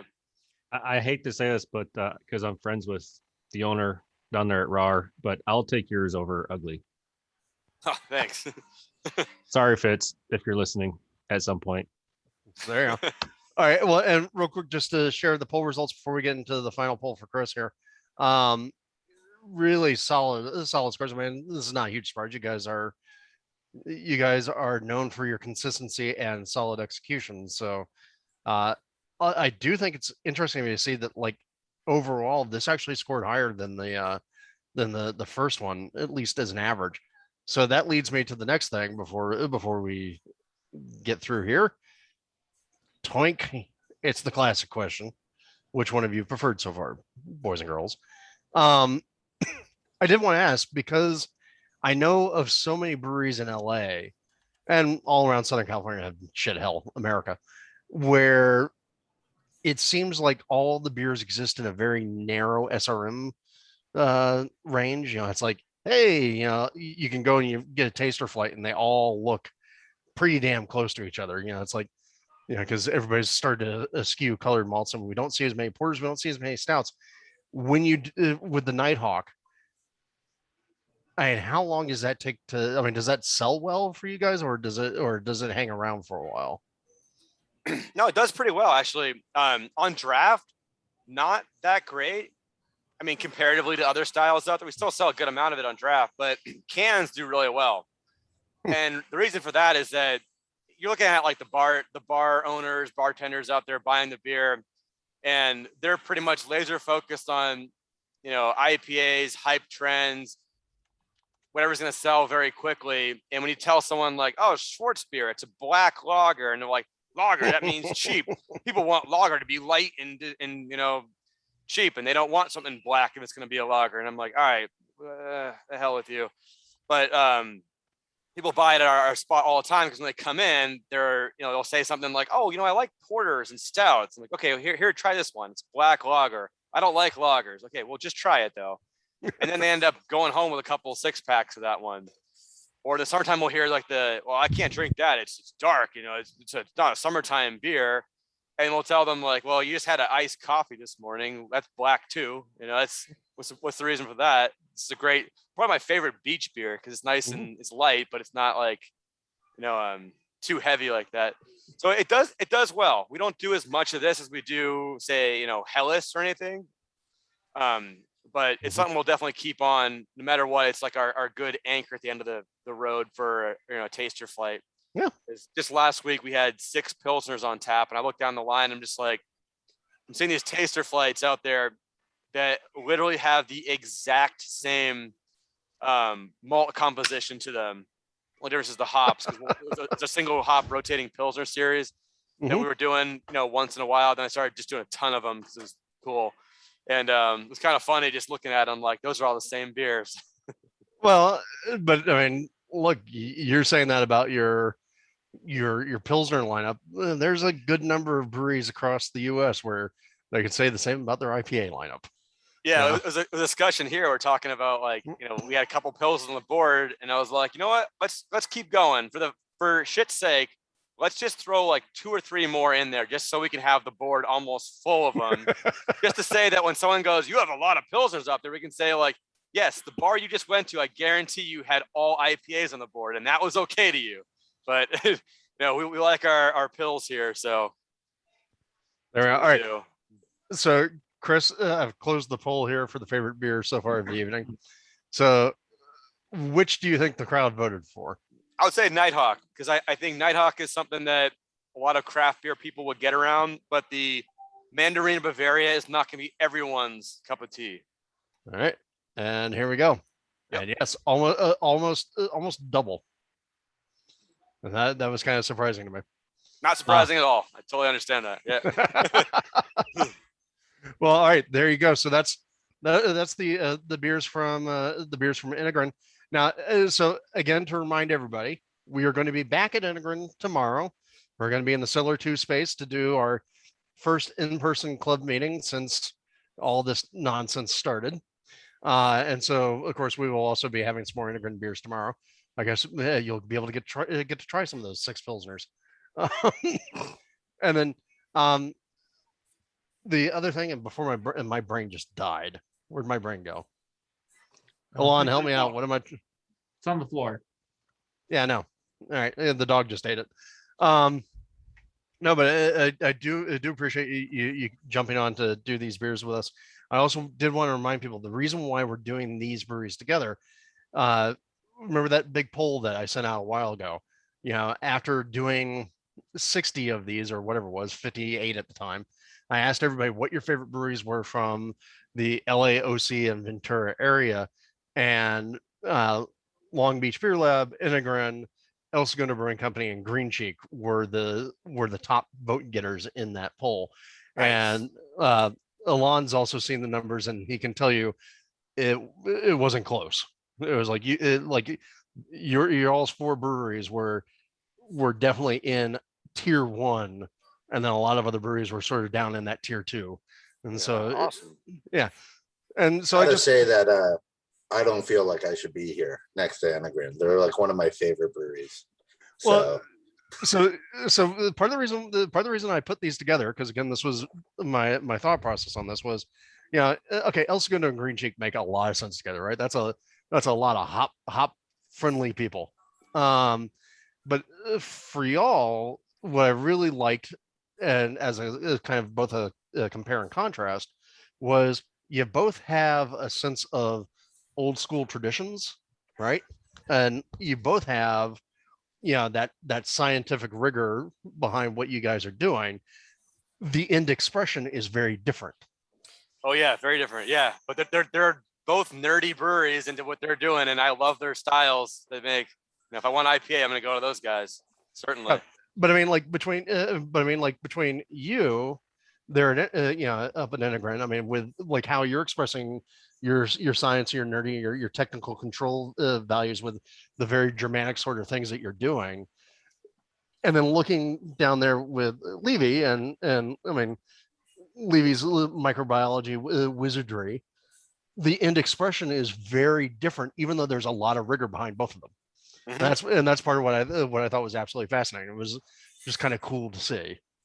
Yeah, it's cool having like niche breweries because it's kind of like restaurants, and you have very diverse cooks making different stuff out there, not just like restaurants making the same exact thing. So it's kind of fun to kind of go to other places and see what they're nerding out on and see what kind of like gets them all excited, and I like that.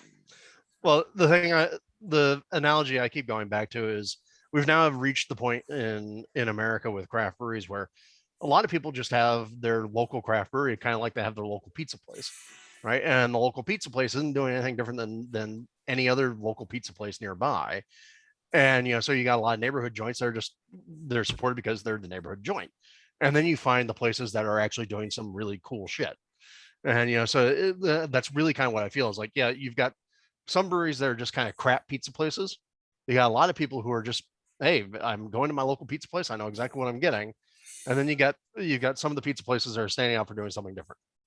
Yep. Right. And it's the exact same thing I see in breweries as well. So there you go. There's my beer and pizza analogy. Awesome. All right. So everybody, we're going to move on to the redhead retention here. Levy, I noticed you've moved very heavily into the lab rat theming recently. Yeah, the lab rat is making his appearance. That's for sure.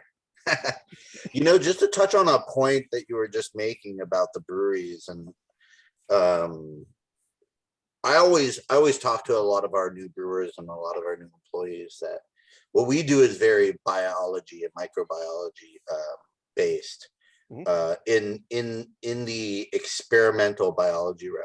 So we do a lot of testing and observation. We're not trying to engineer anything. We're just trying to experiment and see where we fall. Versus, let's say, if you come from an engineering background and you approach sciences from engineering, where you're trying to create something and you craft the engineered product. We base everything off of final flavor. Sometimes it works and sometimes it doesn't. And that's why we have a distiller's license. But which is new since the last time we talked to you. Exactly. So we put a lot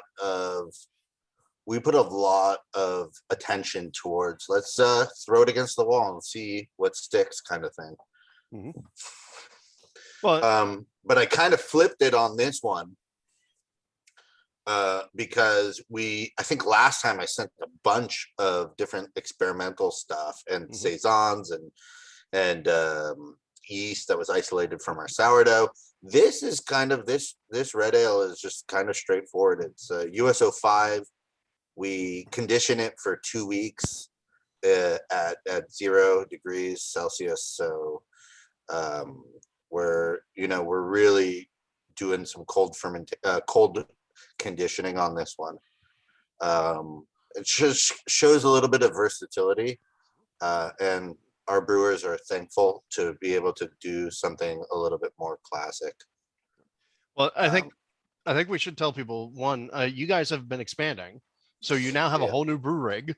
Yes, yeah, a real brew rig. Yeah, not a bunch of plastic totes and old transfer totes that we boiled in. So we were able to go ahead and get a 15-barrel 2-vessel alpha system. I've never brewed on a professionally engineered system. It's always been my engineering, which is the furthest from professional. So it's actually been really fun, and coming from homebrewing roots and that being my background, it's been a long journey to be able to go ahead and finally get that brew system that I've been gawking at for 12 years of homebrewing and saying, oh, I need this. I can make much better beer if I brew on this. And I think we're doing a good job. Obviously, we have to dial in some stuff, but we're doing a much better job. Both of these beers that you're going to be drinking tonight are on that new system. Right. And again, as I was saying with Chris earlier, I mean, they started on that weird little sort of self-engineered, over-engineered 3-barrel system, and you're kind of coming up the same way. So it's interesting to see. So now let's talk, because I think part of the reason that you got such good voting in this. I mean, you mentioned before that your previous pack that you give us was, a lot of very experimental stuff. But the thing I think struck me about the pack that you had given us in the past was it was a very well thought out pack in terms of displaying different capabilities and different techniques that you all had. And I think that was something that was radically appreciated by folks. I'm trying to do that here. I mean, obviously it's harder to do that kind of breadth and variation with 2 beers, but I got that going on. I really wanted to bring the saisons in, but a lot has changed since the last time I was on with you guys, and focus has been to increase our pub offerings, and so we're making a lot more pub style beers, and that'll allow me to do some more experimental stuff. I know that since the last time I was on, I've seen a lot of members come out and introduce themselves, so I'm very grateful for everybody who's come out and supported a small, tiny little brewery in Long Beach. Not so tiny now.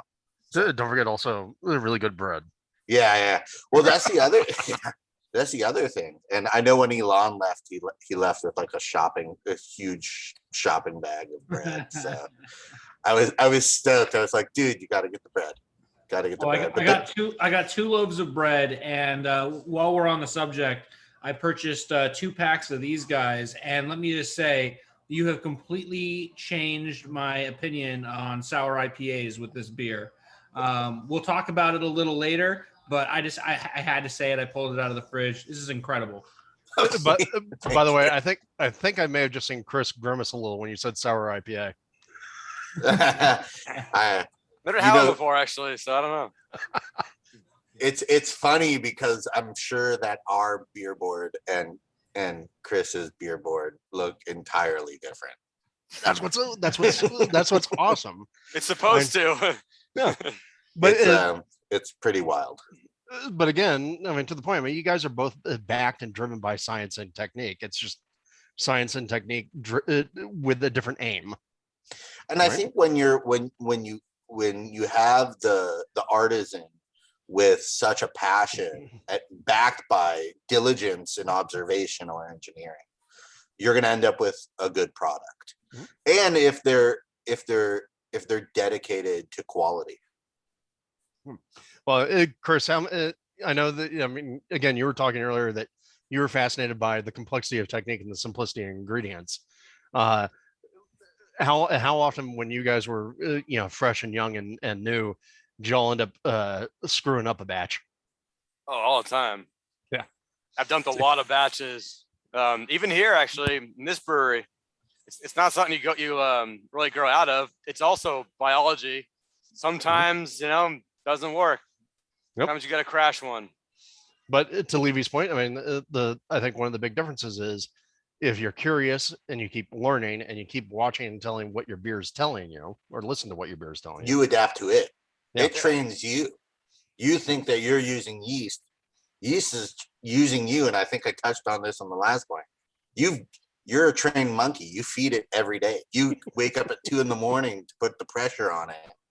I mean, you think that you're getting beer out of it, but it's getting life. So I wish I had some of my friends on here, but I get in arguments with because I tell them to let the beer talk to you, and they're like, "What are you talking about? Beer doesn't talk." I'm like, "No, it does talk to you, and if you would freaking listen to it, it'll tell you where it's going, and stop freaking trying to force it to go in a direction it doesn't want to go, and just listen to the damn beer." That's, when I was doing my PhD at Emory, my mentor came up to me after I tried maybe 6 months to do an experiment and it was failing every time. And he said that he was told by his professor that biological experimentation is dating a girl who doesn't care about you the same way you care about her. You're going to keep trying. You're going to keep trying. And you're not going to get that love back. And that's just biology. Yeah. Well, it's science doesn't care what you think or what you feel. It's how you feel. Exactly. And if you're a passionate young observer, you're going to get your heart broken several times. Yeah. Well, and thank you, Levy, by the way. I know Tom's just saying like dog training, but yeast. I think you've suddenly cracked part of the code for why I like brewing so much. It reminds me of living with my chihuahuas. They're untrainable little bastards, but I love them. Or a cat. Or a cat. I got 2 of those too. All right. So let's dig into the redhead, which I kept calling Red Dead because I think I'm catching the reference. And it just ran over my head. There's the reference there. But before we get there, I got to refill my glass. So let me go grab one. So for everybody else, just to show you where the tower is, remember I gave away part of the tower at one point. Dun dun dun dun dun dun dun dun dun dun dun dun dun dun dun dun. What was the giveaway before or after the Immaculate Crash? That was before the Immaculate Crash. This thing's crashed a couple of times. Because it turns out 4-pack holders are not, shall we say, very shear stable. But that's my set of 4-pack holders from doing these stupid things. And thank you once again for sending me these beers. I mean, I'm enjoying them. Yeah. So Chris and Levy, I don't know if you guys had heard this earlier. So Ryan is over there in St. Louis. He's been attending almost every single one of these. I think you've made more than I have. And I think I missed the first one. Yeah. I think I've been on every one since then, but yeah, the first one and then one somewhere in the middle somewhere. Yeah. But so Ryan's attended all of these, and of course he's in St. Louis, so he's never had the beer with us. And so we overnighted him a 4-pack, so he could have a pack of beer with us. That's awesome. Amazing. Cheers, buddy. So all right, let's talk about the redhead. Yeah. So really, being in Long Beach, we have the refineries near us. We always got a lot of questions from like just old school beer drinkers or just anybody. Like, do you have anything darker? It's like Chris said, you have all IPAs, all Pilsners and stuff. People wanted something a little bit different. You got these old school craft drinkers. You're like, do you have an amber? Do you have a red? So we set out to make just a classic red ale, and then we had to figure out what to name it. And Red Dead Redemption 2 had just come out, so we're like, we try and strive for great head retention. This can is a little bit aged. I wish it had a little bit more in the can. Obviously, something to work on. So on draft, when we have this at high pressure, you have this lasting retention, and so it's been really great to have on draft. It's a pub beer for sure. It's a brewer's beer. It's got a great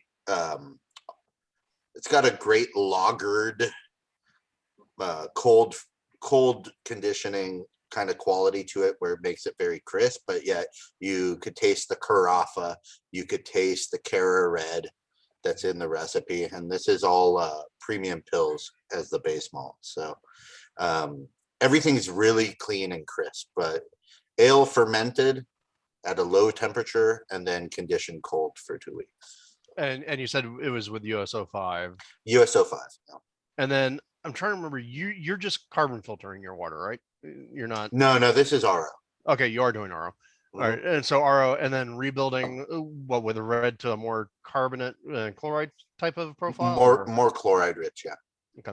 And it's interesting to me that because I do get, I don't know if I've suddenly developed a sensitivity to carafa or what, but like with Chris's Schwarzbier and this one, I'm getting those coffee tones, and I know some of that carrot red doesn't typically to me carry coffee, at least not the way I think of it. But carafa, maybe I'm becoming weirdly sensitive to coffee tones from carafa. It's Carafa 2 special. So yeah, it's one of my favorite kind of like specialty malts, especially for coloring. So yeah, well, and for people drinking along, I mean that's the exact same. Chris, correct me wrong. I mean that's the exact same malt that was in the Nighthawk, right? The Carafa 2 special. Yep, that's right. Yeah. So the dehusked, debittered German chocolate malt that gives a lot of color without necessarily lending a ton of character, and particularly not a ton of roast. But of course, the difference here is level of usage. Like, yeah. So I mean, like Chris, like you guys you said like up around 10%, I think 10%. Yeah. No, one thing about this one is that, so I mash in with this malt. So the whole thing is mashed in together. When I do Dunkel or Doppelbock, I use Carafa 3, but I run that in the sparge. Yeah. So I pump over to the lauter ton, start Vorlothing, and I'll toss it in right there. And what I get out of it is more of like a food coloring and a very, very slight note of it. So if you want to get, like you took this Schwarzbier, and I've done it once this way, and I've done, the mash without any black malt, dumped the black malt into the lauter ton. The roasted character was very, very subdued, but the acidity went up a lot more because I had to acidify the mash to get that perfect range. Then you bring that 10% carafa into it, that drops the pH down a whole ton in the mash in the lauter. So kind of different ways to use it. Yeah. Oh yeah, absolutely. But again, you're up at that like 10% for the Nighthawk, right? Levy for the Redhead. Well, it's 1%. Yeah. So I mean that's one of the fun parts with those really dark malts. I mean, of course, nowadays, I mean, we're blessed to have things like Cara Red and Red X and all these others. But using just that tiny bit of that super black malt can give a nice red hue to things. All right, and then we had said, okay, so USO5, chloride-based water. I'm not getting a ton of hop in here. No, we're doing just a bittering charge and then a whirlpool charge. Right. Actually, it's not even whirlpool. It's like 5 minutes. Right. And I'm assuming you're not crazy like Chris and doing a decoction. No. we use modified malts. Science, right? There you go. All right. So we got that happening. And how long? I know you said that you felt like this was a little old McCann, but like how long do you typically go from grain to glass or grain to can? So these were like the last cans of it, but we're doing about 4 weeks on this beer. Okay, 4 weeks. I mean, 4 weeks with the USO5, and I think you'd said what, like 2 weeks of cold conditioning. Yeah. So it'll be like 2 weeks of primary, and then 2 weeks of cold conditioning. It's biofined in the bright. So yeah.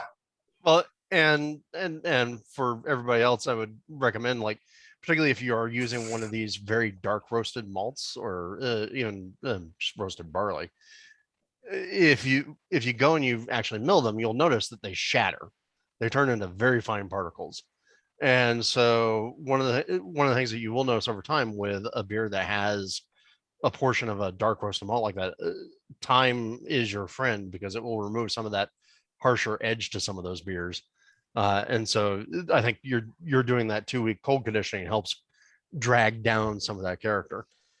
Listen, I always, when I was homebrewing, did all my red ales as like a lagered profile. I like my red ales to be more drinkable as if it was like an amber lager. Right. So that's what we were attempting to do, and it makes excellent pub beer, especially when you're eating pizza. So I find that this beer pairs well with all our sourdough and all of our baked goods. That makes some sense. Yeah, so it's become like a staple in our pub, and we brew it often. We don't always put it in cans, but right.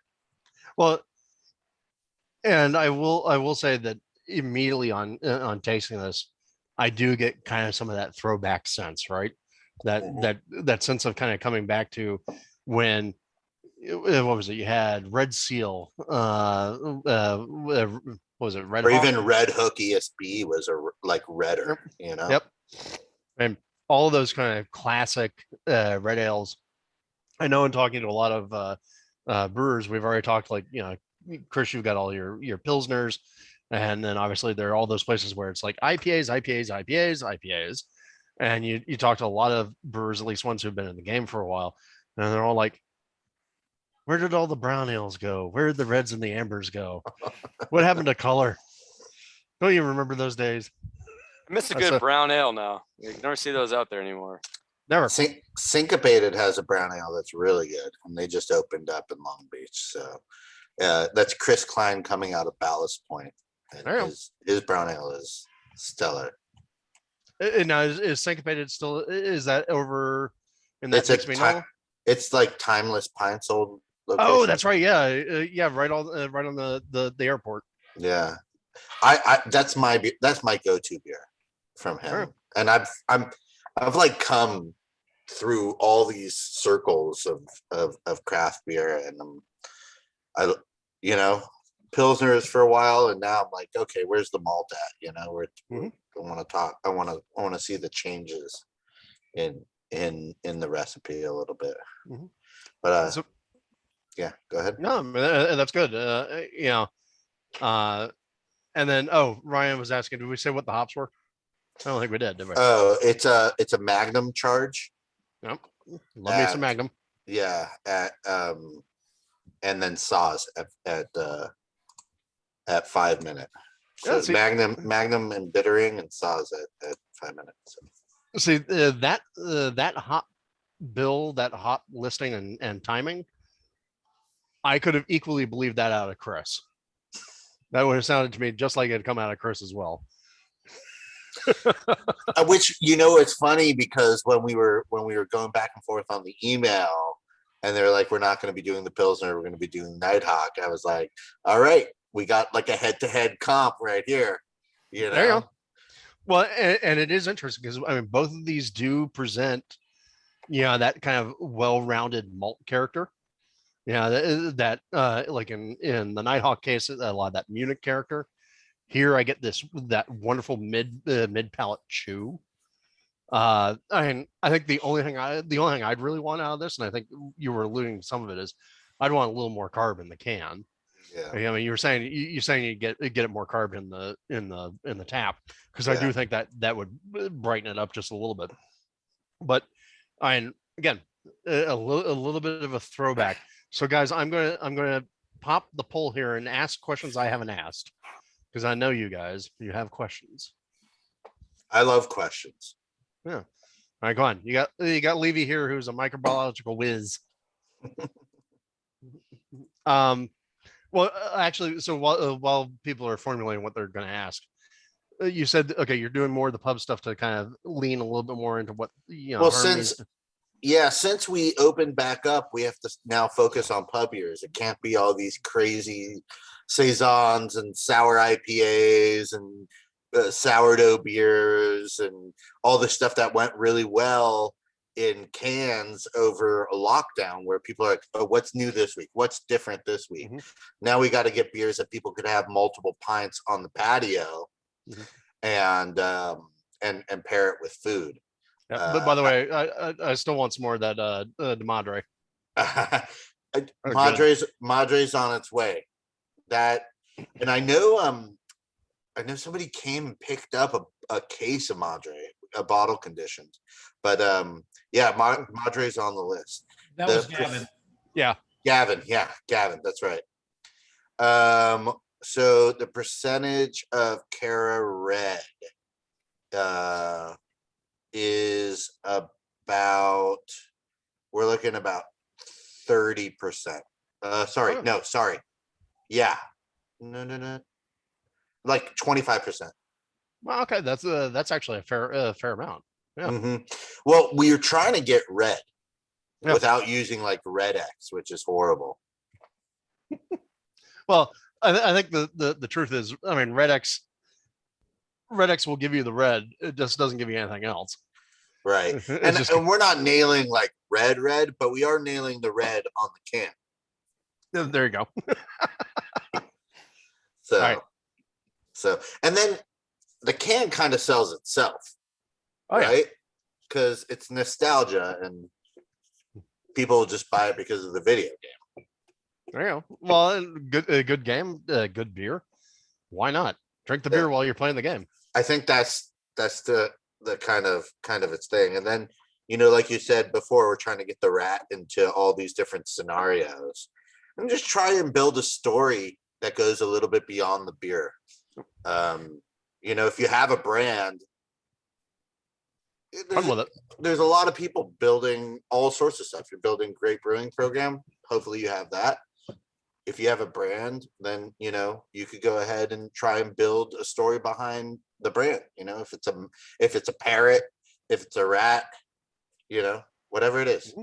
Yeah. Well, and actually, funny you mentioned parrot, because like literally across Colorado Boulevard from where I am, so people who've been to my house, I can throw a baseball and hit the Rose Bowl parade. Like across the Colorado Boulevard, Wild Parrot Brewing Company is about to open up. The only way anybody can get any closer to having a brewery near me is if they literally open it up in the strip mall on the other side of my house. Incredible. So let's talk about the poll here real quick. Very solid, nice and high 8 and 9. Not too bad there, buddy. It's almost like you're one of people's favorite breweries for this whole thing. I can't it really shocks me. I'm happy and I'm honored to have home brewers kind of embrace our brewery, because that's Harmony's and I's roots in brewing and experimentation. So we're very, very stoked to have you guys ask us to come back on. I had a lot of fun last time. I'm having a lot of fun now too. But I was gonna say I remember last time was really just fascinating to walk through all the different beers and the different thoughts on it.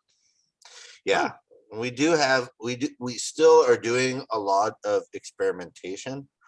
We just got our spirits license, so we've been messing around a lot with cocktails, RTDs, and doing funky stuff with that. On the experimentation side,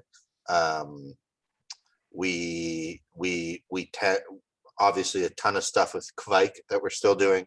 Yep. And then the Marjorie strain, right? That's sourdough yeast.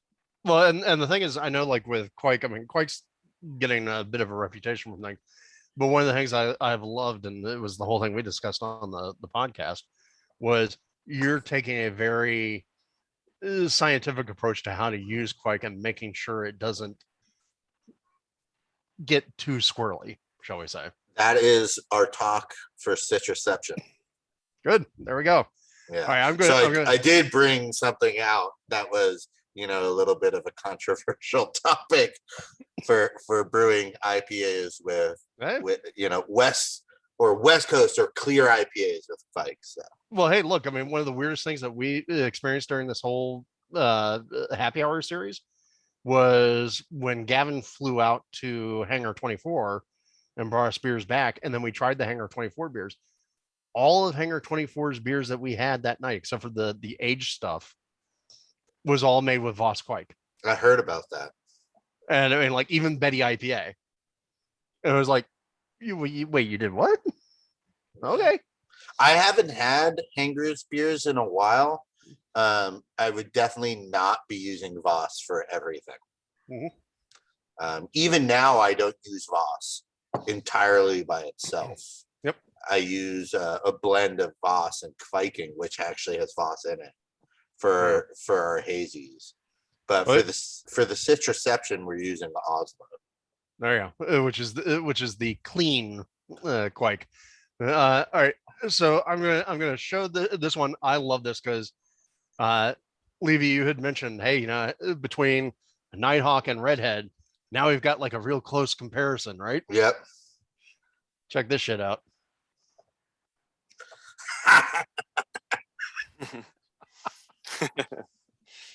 Nice. That's it. That is absolutely hysterical to me. I love it. Could not have actually planned that out any better. Nicely done. Very similar beers, and hey, I'm interested in doing a Redhead Nighthawk mashup anytime. Nice. Yeah, I don't have that one right now. I really want to try it. Sounds great. We should have had some extra. So, Alon, do we still have extra? Or Yes, I was just telling Chris if I see him tomorrow, I'm going to be bringing the Long Beach beers over there. So hopefully he can give them a try. Yeah. But actually, it does sound like to me there should be a collaboration on. So, Chris, Levi, the one thing I would say is put in a little bit of special roast in there for a little sourdoughness.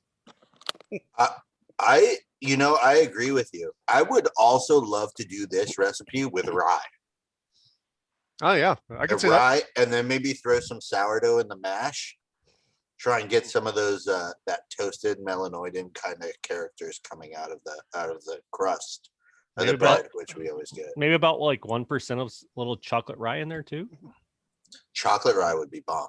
For sure. Well, but and Levy, I mean, like earlier, a couple months back, we had Eagle Rock in again, and they had 2 of their beers that they were doing that were using leftover bread. And so they had they had a couple of those loafer beers that they were doing, and they were very interesting to taste.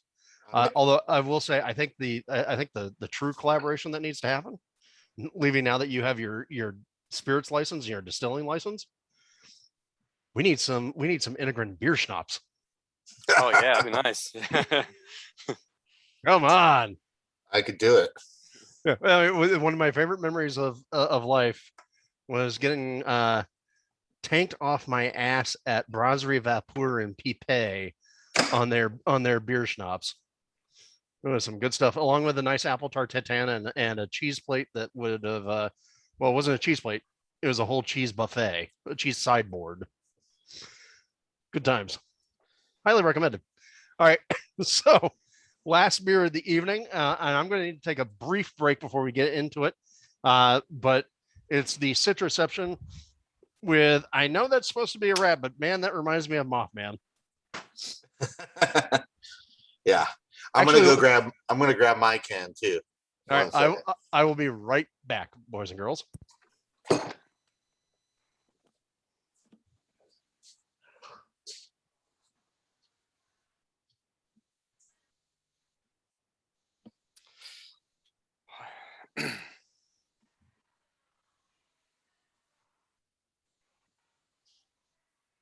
Chris, while everyone's on a bio break, I wanted to ask you about the, you were saying you were measuring diacetyl. How did you go about and do that?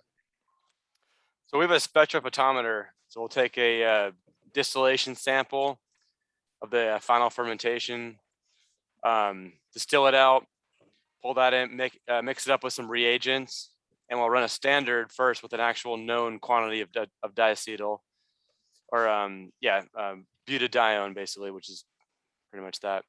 And we shine it right through there, do a little equation, ironically enough, called Beer's Law, which will tell you what your basically your ppm is. And yeah, that's the way we do it. Takes a little at a time, a lot of chemicals and lab stuff, but I don't do any diacetyl resting or anything. So in order to really make sure that we're clear with that, I got to run that. That's why our fermentations take a little bit longer, because we're going 48 all the way through. Thanks. It seems a little out of the reach on the homebrew scale, but I'm a huge fan of your beer, and I love taking the drive to Moorpark. So it's obviously doing the work that it needs to do. Thanks. It's not out of reach at all, actually. You don't need a spectrophotometer for that. And that's the way to do it and quantify it with, a lab procedure. So every, I could have 3 different lab people following the same exact protocol and they could get to the same exact answer.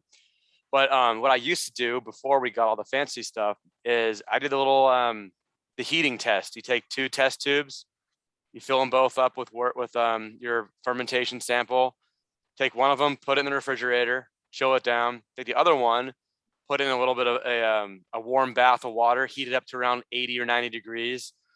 I heard you could put it in a microwave. I've never done the microwave before. Microwave.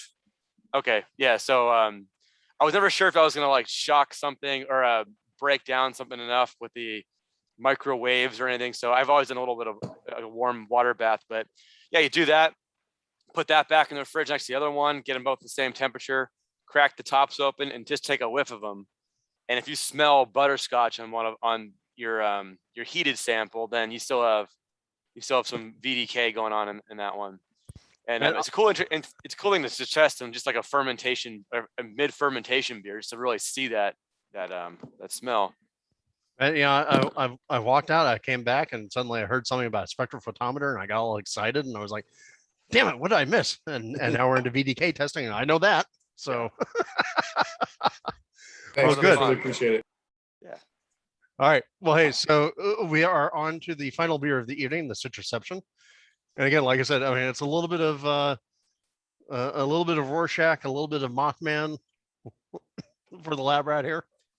So since we last, well, I think she was with us on the last time we were there, but since I think April of 2020, a local artist approached us about doing a cartoon sketch of Harmony for a coloring book she was putting out with the Long Beach Arts Council about local heroes who were going above and beyond during the lockdown to feed the city.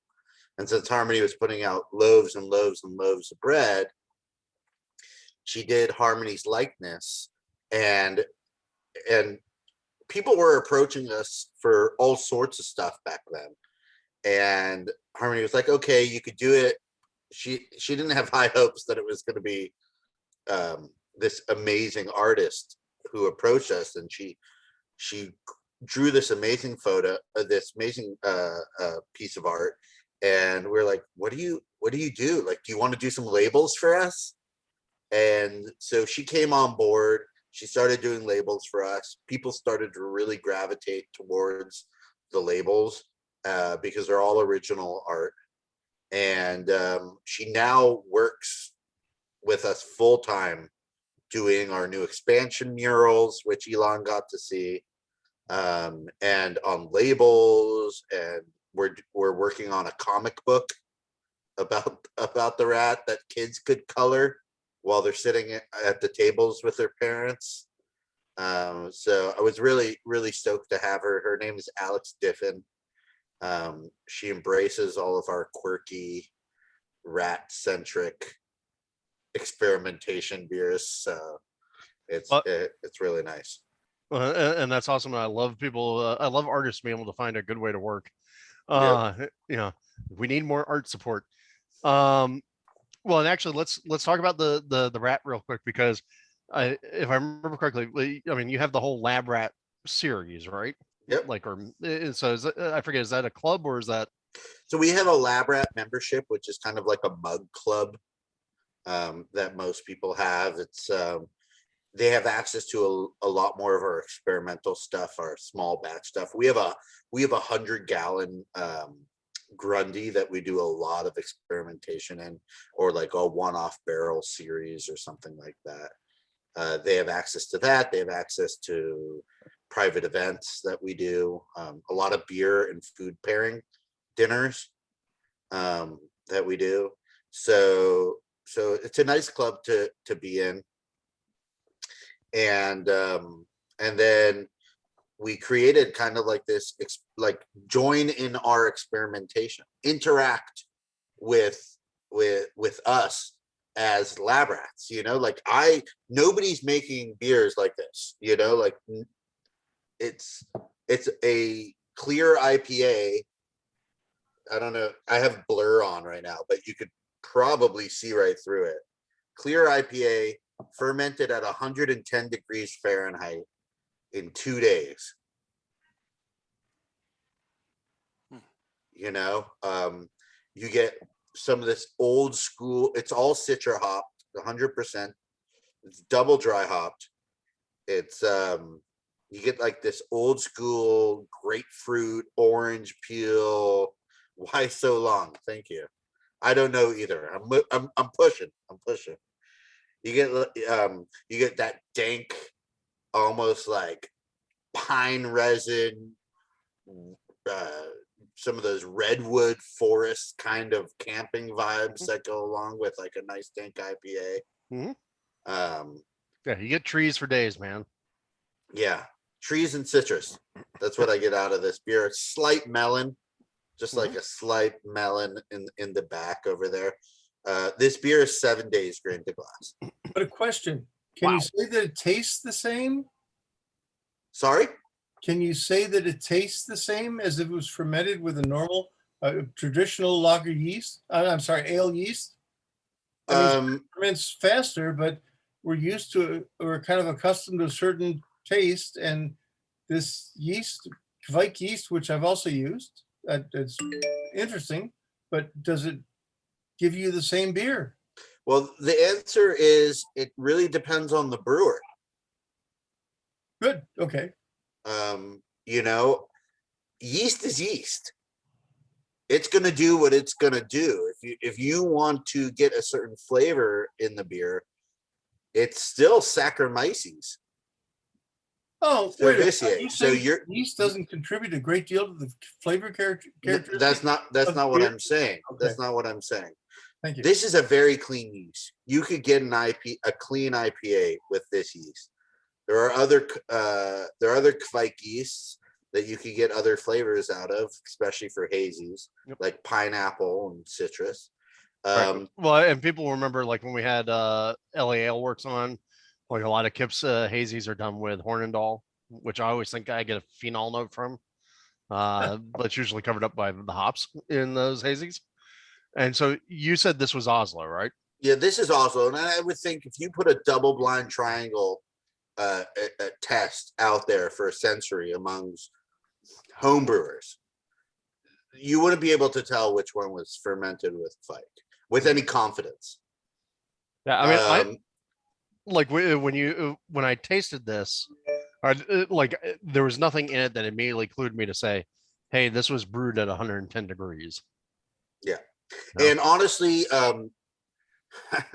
we just moved our cellar over from one building to another, and our glycol wasn't on for 3 weeks, and we were still able to brew every day. Well, which is not really normal in an expansion setting. And so we were able to brew. This was brewed with zero temperature control. If I had my druthers with this beer, I would go ahead and ferment it a little bit lower, let's say at like 80 or 90 degrees Fahrenheit instead of 110. But you know, it's in a warehouse with zero air conditioning and no glycol. Right. Well, and I think one thing that we need to make very clear, and other than the fact that I think Chris has probably never had Kvike anywhere near the brewery or any of the fermentation tanks. I mean, you're not doing what a lot of people are doing with Kvike, where they're just blindly throwing it in and going, I can ferment this as warm as I possibly can. Whee! You are doing, you have been doing a lot of experimentation and a lot of control work to figure out not just what we would normally think of in terms of fermentation characteristics, aka like pitch rates and temperature, oxygen, and all that. But you're also dealing a lot with watching the pH rises and dealing with the pH, which I do think is actually really key to some of the things that you've been able to do with the Kvikes. Yeah, so we look a lot at the buffering capacities of our beers with Kvike, which is known to drop pH considerably, which lends itself to a lot of the off flavors that people find to be astringent or estery or stuff like that. It pronounces all of those flavors. So we use a pretty high salting ratio for the mineral profile of those beers. I tend to try and keep the fermentation range below 100. But I think we've done a good job of trying to rein the samples in, and in fact, and the experiments in, and in fact, with this Oslo, we used to use Oslo primarily from bootleg biology, and I was finding that there was a lot of variation in that yeast, and that I found mutation happening from generation to generation as I pitched over and over and over again.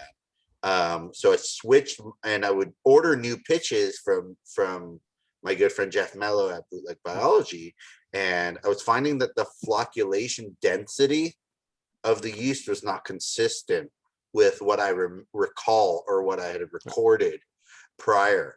So and real quick, just to remind people, Bootleg is it's basically Jeff and like one other person. It's a tiny company. It's a tiny space in Nashville. I visited the location. Wonderful people. They're doing amazing things on a bootleg kind of situation. So I set my sights to go after that original strain that I fell in love with way back when, like probably 3 years ago when you first visited the brewery. I have a question. Yes.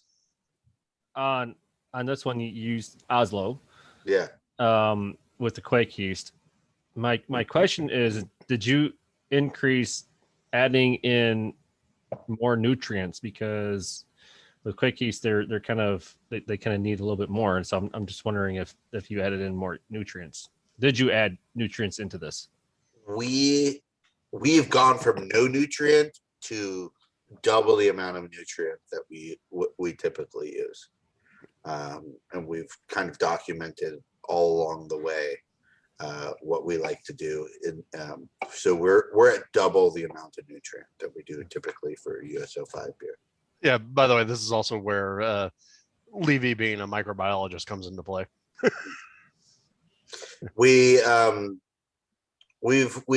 That's what we do. You know, we just make a ton of beers and see what works. We found that we probably have increased our salting and buffering capacities of our water about 50%, and doubling our yeast nutrient, and then keeping our oxygen pretty much the same across the board. So now, when you're talking about the salting, we had a question out there, but I'll get to that in a second.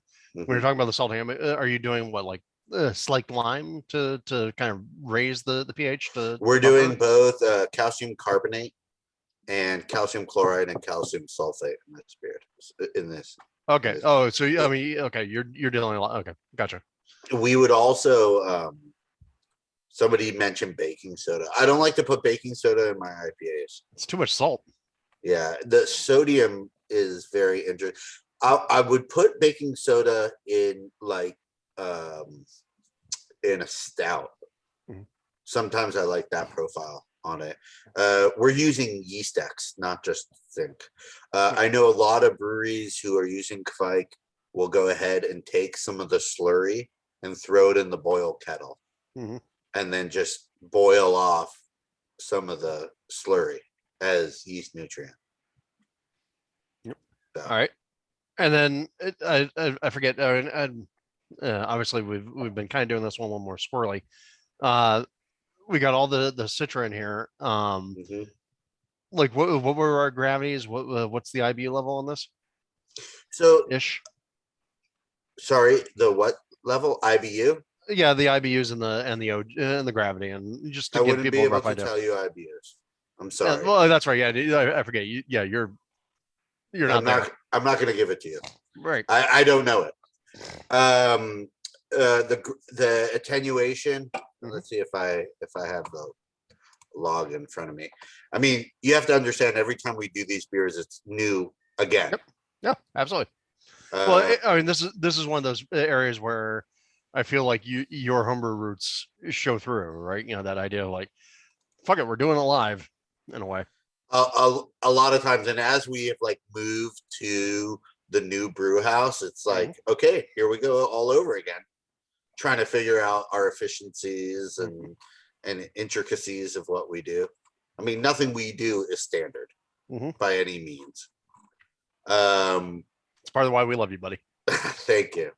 I know that this one ended off at 2.5. It was about 10:09. Yeah, exactly. So 10:09. So not sweet. Nothing where you're gonna get claim maybe. Not sweet, but you have to understand Oslo also is a very malt forward. It's used in pseudo lagers, right? So it's going to present a little bit more of that malty sweetness. What I get off of this beer is like mango, grapefruit, fruit roll up with maybe a little bit of pine tar. I totally see where you're going with that fruit leather thing. Yeah. Yeah. You get that kind of sweetness.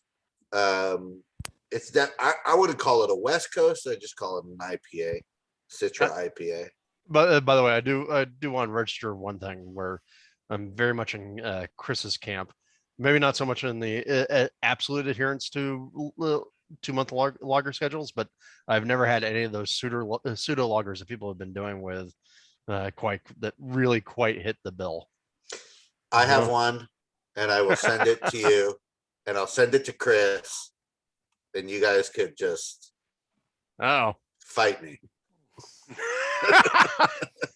Why fight it? Why fight it? Fair. Fight or not fight, I don't care. Just enjoy.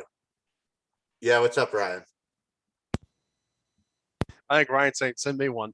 Oh, so I do. I'm saying I have one too. There you go. go. Yeah.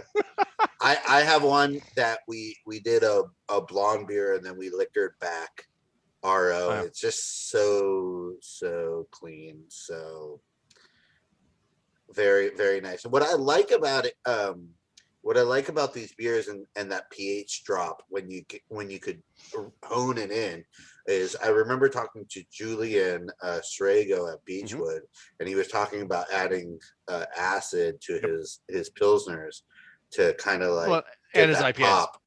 And him and I am very close with Ian McCall at RIP. Yep. So we get to talk a lot about that stuff, and Ian was talking about his preferred range of pH and his finishing pH is pre-fermentation pH. So I like the fact that instead of adding any sort of lactic acid or phosphoric acid post boil, that we could have the yeast in certain parameters provide that pH drop for us.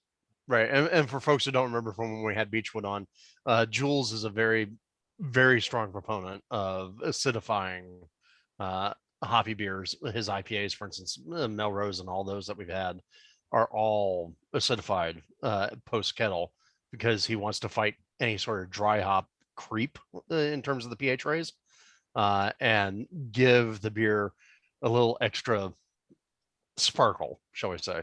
After all, Budweiser and a lot of the other American light lagers are heavily acidified. So I can tell you, I like my IPAs when they're a little bit more on the acid fruit end of the spectrum. They make the tropical flavors of IPAs kind of pop a little bit more be more authentic as far as tropical fruit. And it's one of the reasons why I like the acid in this beer. You could taste that there's some of that mango juice, that grapefruit juice that's there. Yeah, absolutely. And don't forget, I mean, particularly if you're going for fruit forward type flavors, the human palate has evolved over time to see acid as being something that is indicative of freshness, of brightness. And so therefore, yeah, I mean, that extra acid character is going to play into that perception. All right. So I'm going to pop a couple polls here, boys and girls, but ask any other questions I haven't asked, because I know this one's been a little more squirrely.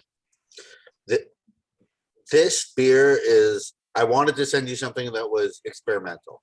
Yeah, well, that definitely 110% or 110 Fahrenheit IPA done in 2 days is definitely experimental, buddy. And we really tried to do our best. And from the beginning, I was like, okay, can we nail Can we nail lager-like profile? Can we nail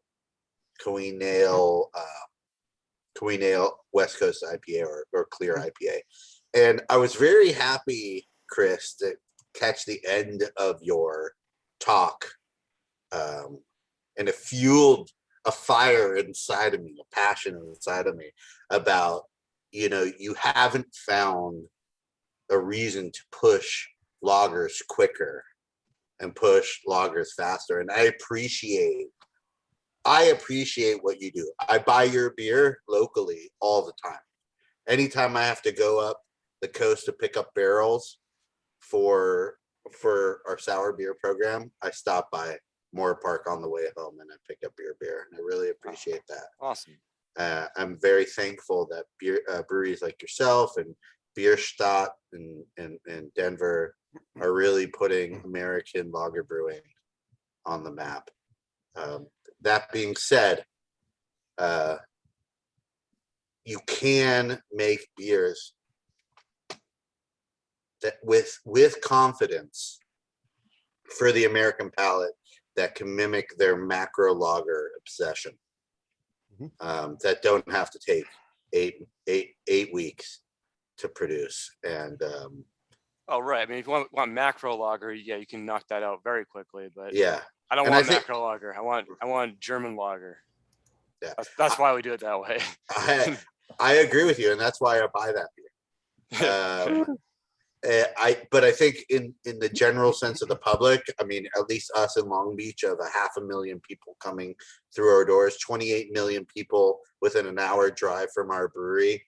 I think being able to put any semblance of a lager out for them in a time where we have 24 taps and every single one is way out of left field, just to have some beer for them that they could call, what do you have that's like Modelo, or what do you have that's like Corona, which is like one of the most classic questions we get at our pub.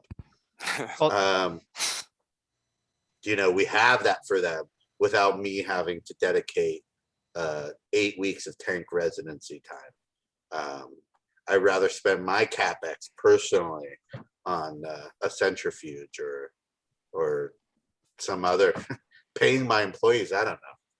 There's always Kolsch. Kolsch is a great style for that reason. You want the nice, clean, fermented, lighter style of beer. I mean, that's like, you pretty much get that anyways. You see a lot of Kolsch's out there when people want to have like that lighter beer on the menu. I would call any of the Kvike beers we do a Kolsch. Never even had Kvike, and I'm not entirely sure what that is. It's a yeast strain, right? Well, so yeah. Oh man, it's a whole damn world. It's a rabbit hole. That's what I know. It is very, very weird. It's all Norwegian farmhouse yeast strains, but they all started originally as a farmhouse yeast strain should be, multicultural. They're not straight up Saccharomyces cerevisiae. They are their own strange little thing, and they have a reputation for being able to be fermented super hot, as Levy has shown here today, and chew through gravity. They actually like being in higher OG beers rather than lower OG beers, and the genetics on them are bizarre. There's some like Asian hot pickling strain. Asian pickling, yeah, Wow. it's nuts. Okay. And there are people who are playing around with it. Like I said, Hangar 24 is playing around with one particular one they called Boss, which one particular farmhouse, and they all have different characteristics. And the problem is, I think a lot of people out there have just sort of greedily pulled onto the idea of like, hey, look, I can ferment something at 100 and some odd degrees and get this done in 3 days, without actually focusing on what the characteristics are. Just like Chris, like you focus on what the German box strain is going to do for you over 8 weeks. I think one of the things that's interesting is like Levy is focusing on like what the particular Kvike strains he's using can do over the period of time that he needs them to do, over the period of time they need to do what they do. Right. Yeah. I don't do anything. I'm a babysitter. Yeah. I also think that there's those people that are rushing those beers are actually not taking into consideration the natural yeast cycle. They're like, I'm going to rush this thing through. I'm not going to let the yeast complete its cycle. and they rush those damn beers through, and then they get to a point where like, I'm not happy with this yeast because it's unfinished, even though it hit its terminal gravity, but the yeast hasn't done its work. Yeah. Well, I'll give you a little story this week that I had to talk to a new intern of ours about not just counting days until fermentation is done, but actually reading gravities and letting the gravities dictate. That's how the yeast talks to you. You know, you're not just saying this is 2 days, set it and forget it. You know, you're measuring attenuation. You're not seeing attenuation drop over time. You're measuring even temperatures and pH at that in our case, to help dictate to you like when this fermentation is complete. So you can't just be like, it's done in 2 days and I'm done. I gave it to him an example of pizzas because he's also one of our pizza cooks. But you know, just because the timer went off doesn't mean that pizza is ready. You got to look at the bottom of the pizza. You got to look at the top of the pizza. You got to make sure that it is set and it's done, right? Because temperatures in ovens fluctuate and the conditions in your beer fluctuate, and you're only using these things as parameters to kind of guide this living being through its life cycle. So yeah, Ryan, I agree with you 100%. Let the life cycle dictate to you how you should make it. Yeah, can I just say real quick, is there nothing pizza can't do? It's now served as an analogy twice. No, because it's giving me heartburn now. Well, that's on you, buddy. That has nothing to do with me. All right. Well, and so real quick, leaving, Nikolai's asking, I mean, you're not blending the Quake yeast. You went hunting for what you kind of thought was like the original Oslo strain, like before any sort of I'm not blending. So this yeast strain is coming off of Propagate Labs, which I was told has the original Oslo, not the mutated Oslo. And when I received the vial in the mail, I was like, this is the real deal. The real Oslo strain, I've never seen anything like it.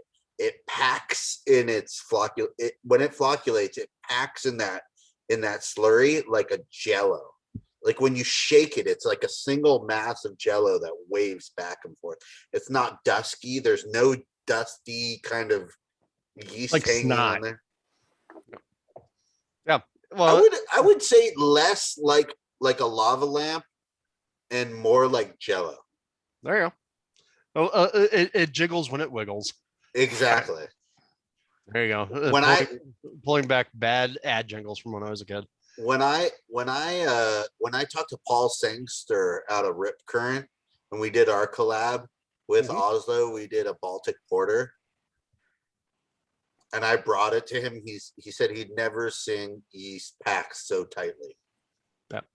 Well, and then when we brewed that beer with Oslo, I called him and I was like, "How did it turn out?" And he said, "Too clean." Well, but again, I mean, quite like anything else, it is not a panacea. It is not the end all be all of the universe. It is another tool in the brewer's toolkit that can lead to some really incredible results as long as you actually respect what it can do and what it needs. I am a firm believer of that. And that's why of our board of 24 taps, you'll see just a wide variety from USO5, 3470, our own proprietary sourdough strain, and two Kvike strains. So plenty of yeast to go around. Well, and I just remember like when I interviewed you the last time for the podcast and we were set up upstairs, I think at the time for your taps, you had at that point you had gone almost all Quake except for your loggers. Yeah. It was like everything was Quake if it wasn't a logger. Yeah. And it seems like over time, because you've learned what it does well and what it doesn't do well, style back and bring more in the mix back in. And that's 100%. That's what we do, right? Yeah. We go down the rabbit hole. We try and figure it out because there's a lot of breweries out there, and this could be a useful tool for a lot of people. I know for a 10-barrel brewery to keep up with the demand that we had during during the COVID lockdowns, we wouldn't be able to have done it without Kvike. We wouldn't be able to turn beer as fast and with the flavors that we wanted, that we were proud of, as much. And you were brewing in plastic, so it was very helpful for us. And now that we've been able to grow and mature a little bit, we're now being able to put the beers, the pub beers that we want on it, and then do the experimentals. This is part of a rotating experimental series that's single hop series. So we did Mr. Mo Dankles, which was our first iteration, which was good, and we learned a lot from it. And then we brewed this. This is second, Citroception. And then the third, which is going to be coming out probably next month, is called Symptomatic Disorder. So that is going to be another Oslo IPA. But I would like to, I honestly think this is a great venue to ask you guys, like, is this IPA, does it stand up to its USO5 cousins as a single hop? I think it does. I think there's merit here, and I think it deserves investigation. I'm inclined to agree with you, Olivia. I mean, like, I know, like, because when I first tasted it, I tasted it before you'd said anything about the 110, and I was like, huh. And then once once I tasted it, I was like, all right, there we go. I mean, is it perfect? No, but then again, that's exactly what you're going to do, right? You're going to dial in. Yeah, and yeah, there you go. So yeah, we got some split votes between Nighthawk and Citroception in the comments. But no, I mean, I think what we're getting out of this, it's very interesting. I would not have actually expected this at 110 degrees. But again, you are doing a lot of that buffering and change up to kind of keep everything, sort of in line. I do think it's actually interesting and worthwhile. I would also like to see it when it's not brewed at 110, like, drop it down to a little bit lower. I think Simcoe will be done at 80. There you go. Yeah. All right. I'll start at 80 and let it free rise.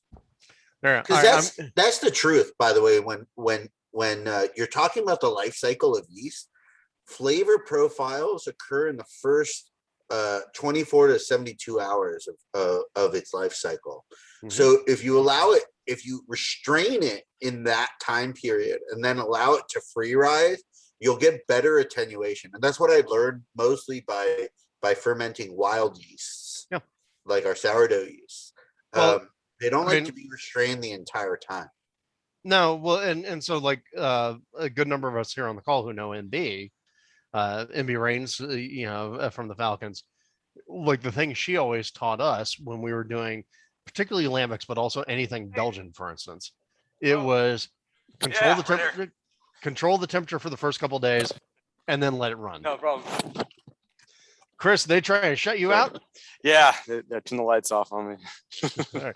But no, I mean, like, literally, for at least the Belgian strains, which at the time were the weirdest things we were playing with, that's what MB always taught us, was like, you need to control them for at least the first 2 to 3 days to be able to kind of slow down a fusel formation, just kind of slow your roll on, allow your ester and phenol formation.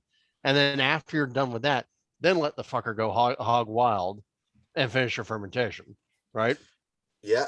That's what I tell all my brewers also. It's like, let it cool, ferment, and then just put it at diacetyl rest and let it get there. And sometimes, honestly, we're one of the few breweries that you'll see heating belts on the manways to get this thing hotter.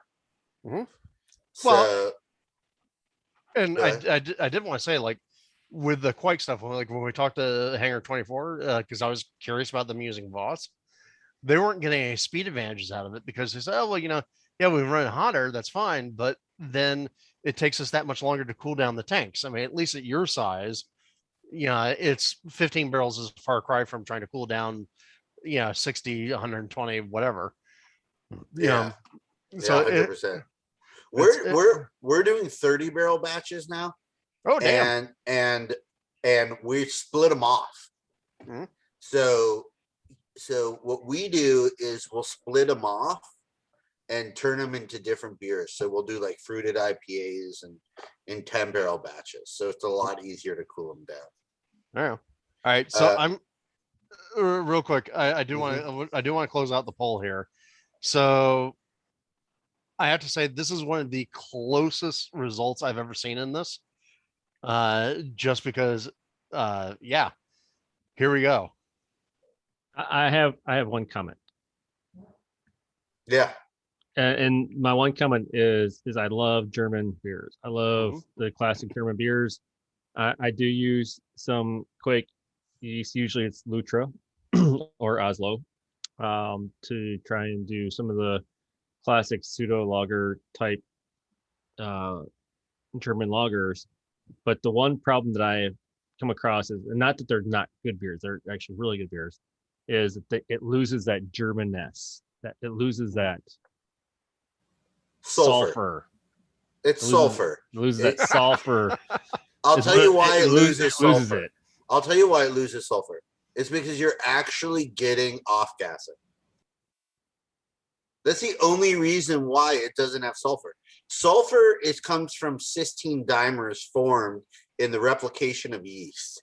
Okay, if you off gas and make sulfur dioxide or sulfur oxide, which is joined when you make CO2, which is what high fermenting yeast do, and they off gas out of a hot solution, you have no more sulfur gas. The reason why you get sulfur in German lagers is because it's cold fermented. It doesn't off gas. In fact, as you homebrewers know, when you ferment lagers, you get very little bubbling activities coming off of that lager because you're trapping a lot of that gas in solution, which also allows you to go ahead and krausen and keep gas in the solution using spunding valves, and you get to keep sulfur. But sulfur is there. It's anytime you form protein, anytime you build protein, you're creating sulfur, or you're creating the ability to make sulfur gas. Levy, I think you just hit on it. If people want to make a Quake lager, they need Make to it go add. cold. Well, no. If they want to make it, if they want to do it and have it hot ferment, then they need to go in the back end and add in some sulfur dioxide. Exactly. Just farting it. Yeah. Exactly. So suddenly But everybody it's yeast farts. That's all you like. That's what you attribute as German. Yeah. Is yeast farts. If you're talking about clean beer, it's the cleanest beer you'll ever get. It's cleaner than lager. Yeah. By the way, the second I talked about adding sulfur, and suddenly every bird just went. Well, all right. So I do want to say, again, this is some of the closest results I've ever seen in terms of favorite beers going through, and particularly cross breweries. So Nighthawk actually took the final vote there with eight votes overall, but then between Redhead and Citrusception, that was 11 votes, and that's all very close. I mean, it's 8-6-5, so that's pretty dang good. It's almost like you guys again were two of our favorite breweries during this whole damn thing. Go figure. All right. Well, guys, those are the 4 beers that we're tasting tonight. I love y'all. However, you don't have to stay here. And Chris and Levy, thank you for taking a Saturday night with us and hanging out. I know, Chris, a bunch of the folks are probably going to see you tomorrow. Hopefully, I don't know. Are you actually in Cellar 2 right now? Or? Yeah, I am actually. Yep. So you are That's the sitting newest tank right there. Yeah. So you're sitting exactly where we're going to be tomorrow. Yeah. So I got this whole spot all kind of cleared out for us all. So we got the bar top, and then outside we'll put some tables up there. So you'll be in right when we're opening up, anyways, 11 o'clock. So just take whatever you want. I've got a brunch I'm going to my son's 3-year-old birthday, so we're gonna be in town. But thanks. So I'm gonna stop by definitely, and I might be here in the beginning or afternoon. I'm not sure what time it is or whatever, but I will drop by and I'll let the staff know to let you guys hang out in here. So yeah, just you can walk around, check it out. You can give yourself a guided tour. There So you go. I want to say thank you, Chris. I want to say thank you, Levi, so much because the Falcons sent me the beers this time, and I actually got to taste them, so I can have my own opinions a little bit and ask my own questions instead of listening the whole entire time. And I've enjoyed every single beer, and I did vote for Nighthawk because I am very susceptible to a Shores beer. So, not because Levi, I don't think your beers are fantastic. I think they are. The ones I've had are fantastic, but Thank I'm you. just, when I I come vote- across I I come voted across for a Shores beer that's really good. for Nighthawk myself. So Well, I look again. I think this is. I mean, Levy. I mean, these are again. I'm not kidding. Like the four breweries I named before, you guys ran away with the vote total. So it was unsurprising me that the past 2 weeks have been filled with nothing but high quality beer. So I'm stoked for you guys, honestly, and I'm really humbled by the fact that you guys want to talk experimental beer with us. It's true to my homebrew roots, and it reaffirms what we do here every day. And I could thank you guys for having me on. Thank you, sir. I really appreciate it. I would love to talk to you more about the Quake yeast because I've been experimenting it with for 2 years, cold and hot. So, but I 4 exceptional beers in my opinion this evening.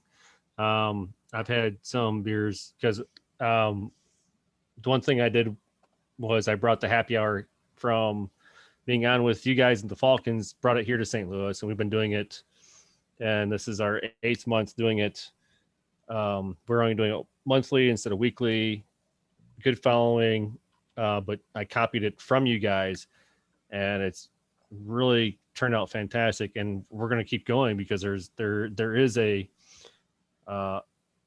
want to continue doing it and to be on these calls for, oh my gosh, what, 60 weeks, 62, I think.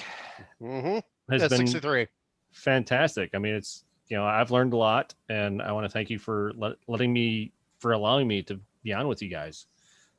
Oh, Ryan, we're not going to kick you out yet. Speaking of which, Ryan, we got the new website up and running, so you can go. I saw that, but I didn't get to it. I was struggling with a migraine. Yeah. Now, by the way, unfortunately, Chris's computer just died, so he texted me on the side. But he did want to say thank you for including Enegren into the whole thing. One of the things I will say is I think I've found through all of these things that we've done, right? I mean, we've had a lot of beers that are very same, right? Like you can predict exactly what they're going to do or how they're made, and that's fine. But what I do think that we've learned a lot is to go and look and see, like, oh, hey, no, there's this twist, there's this twist, there's this, and understand how we can. One, not only as beer consumers appreciate that, but also then find out how we can apply that to what we do as homebrewers. Yeah. So no, I agree with that. It and that's one thing that I've been told from those that have joined the happy hours here in St. Louis is I'm learning so much from the brewers at the brewery. Mm-hmm. And I think that's a very, whether you agree with it or you disagree with it, but there's a learning aspect to it as well. Because the one thing that I think that goes into it is, Levy, correct me if I'm wrong, but as a pro brewer or a home brewer, you're always looking to learn. And when you get on these things and you learn somebody else's different process or how they do things a little bit different than you do, you learn across the pattern. So you get to learn how to do it maybe a little bit different. I think you're spot on with that. If you ever meet a brewery, it's like, this is how we do it. This is how we always do it. This is brewing. I probably wouldn't warrant a second visit. You always want to go to a brewery that's learning and continually increasing in their quality, and increasing in their breadth of knowledge and their breadth of capabilities. I think that's what makes craft so exciting. I think there has been this push and this monetization of craft brewing, of craft artisanship, that has kind of stifled a lot of that home brewing spirit. But it's very much alive, and very much accessible in LA, with Chris's Enegren and with a lot of breweries in Ventura, LA, Orange County area. And I get a lot of inspiration when people hit me up on the patio, or they email me and they ask me questions about homebrewing. It means that what I'm doing is important. What we're doing is relevant, and that's a very important thing for brewers, to keep that fire lit, to keep on pushing out better beers with newer yeasts or hops or grain bills, or even with the engineering of traditional ways. And I really am, like I said, I'm honored to be able to field these questions and be here tonight with people like yourself. And I've used Lutra, and I could tell you about that. We could have conversations about it. But I've used 23 Kvike strains so far. Yeah, I'm not up that high. No, I'm no, at about 16. Yeah, no, Levy is definitely heads and shoulders above most of us on that realm. Now, and by the way, I will tell you, even in my day job as an engineering director, and in lots of different things that I could always tell you, even my grandmother was like, don't surround yourself with people who aren't curious. Curious Science of Suds. That's our motto. I agree with that. And I'll say this because I've been brewing for, oh shit, has it really been that long? I'm on year 14, which might sound young to some people, but I got freaking when I moved up here to St. Louis, I got pigeonholed and they're like, you only do the classic styles. Like, you don't know anything I do. I don't just do the classic styles, but I love the classic styles because there's a place for them. Because they're the classics and you don't mess with them until you do. No, you honor the classics, and then you move from there. And that's exactly, you grow from them. And I think the one thing I think that people, I'm not saying this generally, but, and I don't want to insult anybody, but I think when we get pigeonholed into doing the one thing, and the great thing is after 14 years, there's certain recipes that I finally freaking nailed down because it took me that damn long. And I think that appreciation, when you get to that point, you do the whole, the 2.5, 3-year-old, hooray! I freaking you cracked it. You cracked the code. Nailed it. I got it right where I want it to be, and it took forever to get there. And I think every homebrewer strives to be at that point where they freaking crack the code. Whether it's not the perfect beer, but you crack the code because it's perfect for your palate. And everybody has different sensory, right? Everybody's palate's just a little bit different. That's why I think it's really important. I've spoken to a lot of brewers, but my background's in pharmaceuticals, right?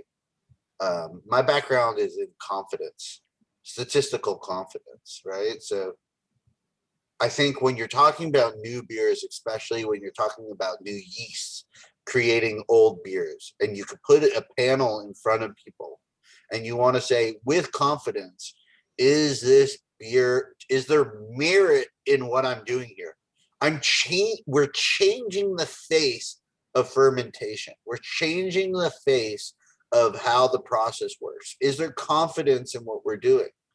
And I think that that's a very important metric to test, because you need to say, like, okay, I know that you've tasted a lot of beer and you've tasted a lot of beer, and these people are judges and whatnot, but across the board, across the human palate, is there merit in trying new yeasts and trying new fermentations?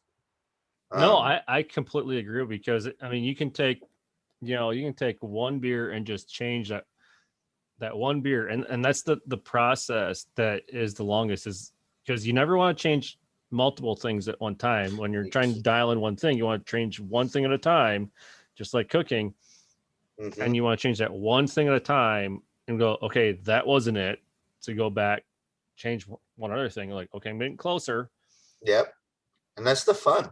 And you know, it takes years to like crack the code. Yeah. It would take a lot longer if you're doing 8-week fermentations. So like Drew, how long did it take you to crack the code on your grain bill for your Saison? Because it took me about 7 years to get my Saison grain bill percentages right where I wanted it for my palate. One second, Ryan, I don't want to interrupt you. I gotta go for 1 minute, and then I want to come back and talk about Saisons, and I want to talk about that beer that Elon bought. All right. But okay, you guys finish up. I'll be right back. Sounds good to me. Okay. And Ryan, in terms of me, it took me about 7 years to get to my Saison recipe to crack the code to where I wanted it. Yeah, well, it's a little different for me because, of course, I tried to crack multiple Saison ways. And I would say overall it was probably about 4 years in total. But you have to remember, I'm an obsessive dumbhead about that sort of stuff. When it comes to brewing beer, I'm obsessive. We haven't met yet, but I'm very obsessive over beers too. And I was also working on like 6 different Saisons at the time. Yep. No, but I mean, over those years. Yeah, I don't know if you ever read my from the pale amber to black. Yep. But I don't know if you ever read the my Saison for every season article. Those were. Sorry, I have not. Oh, you should go read that. That's a good article. I'm sorry, I have not. It's a good article. It was actually actually one of the first ones I ever wrote. I'm reading Simple Brewing, so shut up. Yeah, no, fine. But no, I probably spent. So what I started brewing 99. I really started brewing my first Saisons in about 02, 03. And then I wrote the article for a Saison for every season, I think in 2008, which really means I would have wrapped it up in 2007. So yeah, 4 years. Okay. Man, that's about right. I mean, it takes time. I mean, that's the thing that I don't want to get a soapbox here, but that's the one thing about some people that I know that have opened up breweries, and they opened up within a year of brewing their first damn beer. You don't know a freaking crap. Well, the biggest problem. So I don't have any problems with people who do that and then do who do the smart thing, which is to go hire a professional brewer. I agree. I agree with that. And I've noticed there's an increased trend of that, where people with a modicum of homebrew experience go to open a brewery because they've gotten it into their blood, and they go and be very smart and go hire a professional to help them learn what to do. But right. Yes, I do agree. There are a lot of mediocre breweries out there where it's like, look, I've homebrewed for a year. Now I'm going to open up a brewery. Yeah, there was. So I grew up in Michigan. There was a brewery called Quay Street up in Port Huron, Michigan. None of y'all probably even know what that is, where that is, or the brewery itself. And then they were there for 25, 30 years, sold the space in the brewery to basically rich kid. Bought it up. They treated it as a frat house. They still made some good beers, had some freaking excellent food. Oh my gosh, the food was fantastic. The beers were really they're good. They weren't fantastic, but they were good. They're solid. And within 2 years they closed their doors. And the reason is because they treated it as a frat house instead of a business. But I mean, that doesn't apply just to breweries. I mean, there are so many restaurants and bars that go out of business because the owners just treat it like, oh, look, I've got my own personal entertainment staff. That's a classic bar move. Yeah, it was like, I go to bars, therefore I run bars. Yeah, it was like, I mean, they had solid beers. The food was fantastic. Like, I mean, it was the only place in the thumb of Michigan that you could get fish and chips, fried fish and chips that was haddock, not cod. Like fresh whitefish out of the freaking lake. Might not have been a haddock, it might have been something else, but and the problem was their location was fantastic because they were right there on the channel. So you could come in and dock your boat right there on the dock and then walk in, have a beer and food, and then go back out and go fishing again. You can do that on the LA River if you want to come by me. Gosh, but you're not gonna find shit. Hey, look, they treat it like a frat house. Oh, yeah. Like there was like, 8 employees to every 2 patrons that were in there. It was ridiculous. Well, that's the other thing that I don't like to hear among these brewery owners also is like there is like this game of acquiring stainless steel. Look how big, how much, how, it's like, okay, how much beer are you turning? How fast are you turning it? Are people coming in your doors? Like, I don't care how big your brewery is. It doesn't tell me anything about your ability to brew. I used to brew out of buckets. They were large buckets, but they were buckets. You really need to sell beer and show that you could sell beer first before you say I make a certain quantity of beer. Well, I mean, one of the examples that I keep thinking of is, and it's not just like the newer people who are taking things over. Like there have been some of our breweries here in LA, for instance, and one of them got mentioned earlier today, where despite being in the business forever, they never quite figured out how to brew, at least in a way that I found palatable. And Timeless is the one I was thinking of. I like the folks behind Timeless, but I could never like their beers because their beers always had a phenolic character to them that they never sort of like noticed. They didn't care, right? Because they were running a place for their friends. Yeah, I mean, everybody's your friend when you own a brewery, right? Yeah, exactly. My employees always joke that I have more relatives than they ever knew. Like everybody comes in, I'm related, I'm a best friend. I remember one story where somebody came up to Harmony and said that he was a longtime friend of the owner. Yeah. And Harmony was like, well, I'm married. I am the owner and I'm married to the other owner. So, and I've never known you. So it's just the nature of the business. I think just like with any business, you keep your overhead low, you keep your revenue high, and you grind it out. At any time, you guys will find me at the brewery. I hope you guys come up to me and you ask me questions. I know a lot of you have, so I'm very, very thankful about that. So, Levy, am I not allowed to name drop you when I go to the brewery? Like I know the owner. Just be like, I know the owner. You're allowed to do whatever you want. They won't believe you, but you can do whatever you want. No, ever will. All right, give me one moment, folks. I'll be right back. Elon. Yes. Elon, do you want to talk about Dazed and Infused while I'm here? Because I don't have a lot of stuff. Let's chat about Dazed and Infused. So I was shocked because I expected much more of a sour profile from it, and what I got was more of a kind of like a heavy fruity IPA, which was actually really enjoyable. When I say tart, when I say sour now, I think I mean what my new definition of sour is fruit sourness. Nothing should be more sour than the fruit itself. Makes sense. I think that's where it is. Yes, because I expected that kind of beer I'd have to really sip slowly because it just the sourness is kind of overwhelming. But it was the exact opposite of that. It was very enjoyable. So how did you decide to get into sour IPAs? Because I saw you had that one, and you also had the I can't remember the other Candy one. Craft. Yes.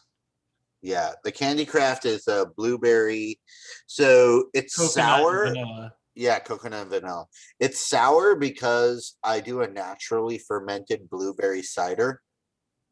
Let me start at the beginning. I have a friend who's a Chilean fruit distributor. End of season, blueberry season, he's got 13 to 16 pallets of blueberries. So we have them dropped off at the brewery and we hand process close to 6 tons of blueberries by hand. And we make a carbonic macerated blueberry wine, right? It's wine, but it's actually a cider. That cider then gets blended in a lot of different applications. And one of those things is that beer. It adds a significant amount of tartness. Well, I forget. Is that also like with the fruits that we had before? Is that It's also the same. It's the same one. Okay. Remember, if you remember the fruits from last time. Yeah. That's So- another. That it's hard seltzer blended with the blueberry cider. Right. So a lot of these sour IPAs are just naturally fermented fruit that have soured, like wines or ciders that have soured over and then blended with IPAs. So I have to ask, when you're processing the fruit and getting ready for maceration, you said you manually are processing. I mean, how are you manually processing? Just literally hand crushing, foot stomping, huh? It in some regards, yes. I think most of these were with they were done with immersion blender. One of my favorite tools that nobody ever seems to talk too much about. We have a big what's the brand? Hobart? No, it's the I'll come to it. It's a big one. It's a massive like jackhammer food processor type thing. And we just let it we'll drop the pH. So I'll add lactic acid to drop the pH to stave away any enteric bacteria. But then we let it rot. We let it ride. We hit it with a little CO2 on top and then we let it ride. Oh, so no additional yeast, no nothing. No, naturally fermented. So whatever's on the skins. Yeah. Get at it. Yeah. I don't know. I find that like some of my process is very traditional and some of my process is anything but. You know, that Dazed and Infused is an IPA fermented with our sourdough yeast, the same one that we used in Madre, just a little bit hotter than Madre. And then we blended in the blackberry cider. So Levi, I want to go back to the Redhead real quick. I really enjoyed the beer. The one thing I was missing in my personal palate was a little bit some more breadiness. You said bread character, right? Not bread. Right, bread, not bread. Yeah. I hear you. I also would love that. And that's why I mentioned that special roast, bringing some of that sourdough bready character. Next time, I'm into it. Make better beer. No, it's just my personal opinion. I mean, it's my opinion too. So, Levy, when you're making something like that, Dazed and Infused, is that something you're doing on the smaller batch system, or is that on the larger system? That was done on the 15 barrel. 15 barrel, okay. It was on 15 barrel. And then how much vanilla goes into something like that? Too much for the expense that I should, but trust me, as somebody who's gotten into making a very expensive vanilla extract recently, actually via good deals for the vanilla, holy shit, that crap's expensive. Yeah, it's vanilla is very expensive. We do make tinctures, just like Drew has shown you. We make in-house tinctures, and then Harmony likes to use a lot of the vanilla in the kitchen. Yeah, of course. And then always when we put out beers like the Dazed and Infused or the Candy Craft, we make pastry that goes with the beer. So we made a lot of blackberry vanilla pastry. I know that when we made the cherry bomb, we did a lot of cherry cheesecake. When we do candy craft, we do a lot of blueberry stuff. So I really like how we could infuse kind of like this creative aspect of both culinary or pastry and in beverage. Well, I think that's one of the big advantages that you guys have with the fact that you have the bakery base as well as the brewery. I mean, you guys have that baked into the mission statement from the jump. Yeah. You know? Yeah.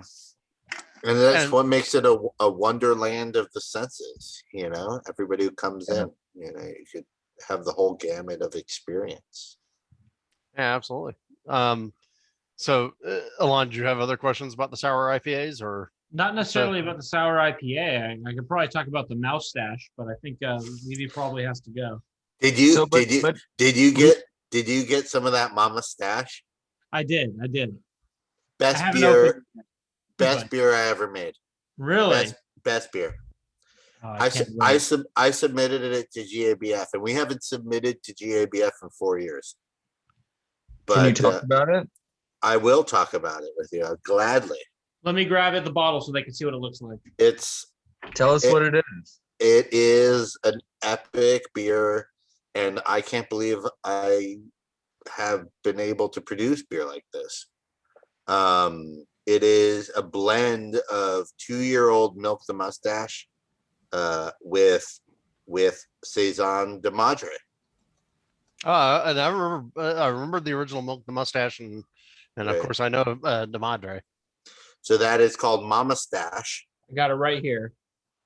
Yeah, it is in a lineup of 1-year-old lambic. Undistinguishable in a lineup of the classics. You put it in there and it's not American in any sense. It's very restrained. You could drink it by the pint. It's accessible. It is funky. It's sour. It's bitter. It's not overly acidic. It's not any one thing but a beer. It's good. Very, very, very well done. And would you enter in as Belgian sour? There we go. So we got a little over a month, like a month and a half now to find out how you did. Yep. I'm very not into brewing for competitions because I don't make competition beer. That's just not the beers that I make.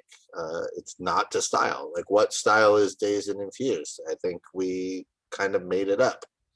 Absolutely. I want to say thank you for that.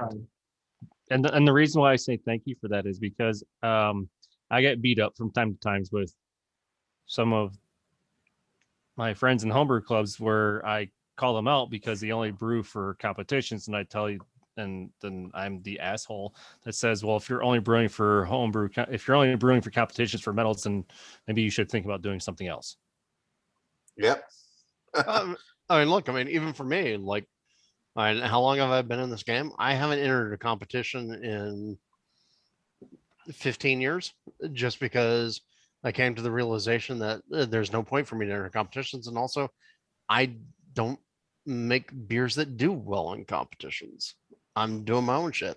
Yeah. And I agree with you because, I look at, almost 14 years in the game. This past year was the first competitions I entered. After 12 and a half, 13 years, I finally entered my first competition, but I've almost opened up 2 breweries, and my biggest critics were the ones that I was putting my beer in front of. And those were the ones judging the beer, not that we're going to be buying the beer to drink the beer, not some damn judge. And I did very well. I mean, Drew, I messaged Drew. I fucking made it the best of show with a freaking Keller beer. Nice job, buddy. But I'll tell you, like, a lot of times I unfortunately, I think the second that you start to get into any realm where you've got a bunch of people trying to make a thing, particularly a lot of dudes, suddenly it's very easy that it slips into a dick measuring contest. It totally does. It turns into a competition of like, hey, I can outdo you, and Well, and that's what it turns into. I found that a lot in craft brewing now that it's grown so large, and with anything that there's like a stainless steel hard-on show that's going on with everybody. It's just like, well, look at this, and well, look at this equipment. I'm like, I'm brewing out of plastic. So there is a place for competitions too, because the judges can put in recommendations of some changes that you can do that you may not have thought of, because you have a different palette that can come on if you don't have that avenue. Where for many years I had the avenue where I was doing a lot of test beers, opening up a brewery, and like but I understand that. But if you're only brewing for metals, maybe you should look for a different hobby.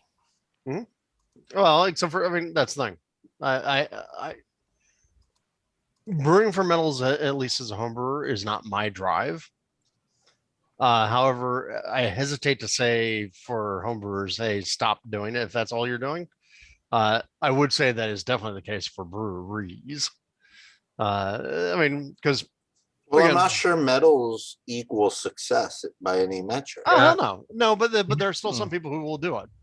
You know what? As a consumer, Levy, I've done these happy hours, probably every single one of them since they started, right? Yeah, except for the ones you forgot to buy for. But I still got them, and I've been on them on every single one, and we've tasted a lot of amazing beers. But you know what? The ones that I remember, like literally, my favorite that I remember the most is the sourdough saison, and now this one with the Kvike yeast, which just blew my mind because I've never had an IPA like that. So, sourdough, I don't think you could enter into a competition. I don't know where to put it. Happen here, but honestly, as a consumer, I fucking love these beers. I love the story behind it, and I could give a shit less if you have a gold medal, a silver, or a fucking brick medal. I love these beers. So thank you so much. And Nicola, you hit the freaking nail on the head, because when you're a freaking a business, you've got to have turnaround. You've got to have some profit coming in, and you've got to make beers that bring in for the business. And I was going to say, for the most important metal to a brewery is cash. I was going to say it's the green metal. Green, cold, green. You know, it shocks me. It shocks me all the time, because like I do agree with, like, say, Chris on the line. You know, the 8-wheat lager. You know, like that brewing traditional styles. I love it. I do it myself, you know, but there is a place and a flavor profile for everybody who comes in your door. And it's not just traditional German, you know, like I listen to everybody who comes in. And we do beverages. We're considered a beverage facility now with our liquor license. We do everything. It's about flavor, right? It's about what the customer wants. What does the customer want? When they come in, give them an experience, give them a story, enable them to interact with that experience. I think that goes a lot more than you know, being stuck to one thing. And I luckily built that into our brand here with the Beer Lab. Like nothing is off limits to what we do, and we're after flavor, whichever way we could get there. And so, that tends to be real shit. Levi, I have a biology question, chemistry question, I guess, bread question. So when you say sourdough saison, are you taking the grown sourdough yeast and then putting it into, like if I was to do it as a homer and I would grow my sourdough yeast, and then would I throw it into, say, a stir plate to grow it again to pitch in my yeast? How would I do that to make a sourdough saison? So we've done sourdough saisons in two different ways. One is that we took the mixed culture from the starter, grew it up in malt, and then pitched that starter. The other way, which is what Nikolai and Elon were talking about, what we had on the last time that it was on, was bootleg biology isolated the yeast from our sourdough starter, and then we brewed a wheated saison style pilsner based beer. We fermented it a little bit colder, and it came out to be very much like a saison. Right there, Saison de Madre, coming back. I think we're brewing it this week. Levy, I'm not kidding when I say that. Like, this was by far and away one of my favorite beers of this whole damn thing, just because it ran right into my flavor profile like a mug. I'm honestly, Drew, coming from you, very honored.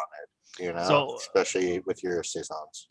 My question is, like, do I start doing a sourdough yeast culture and then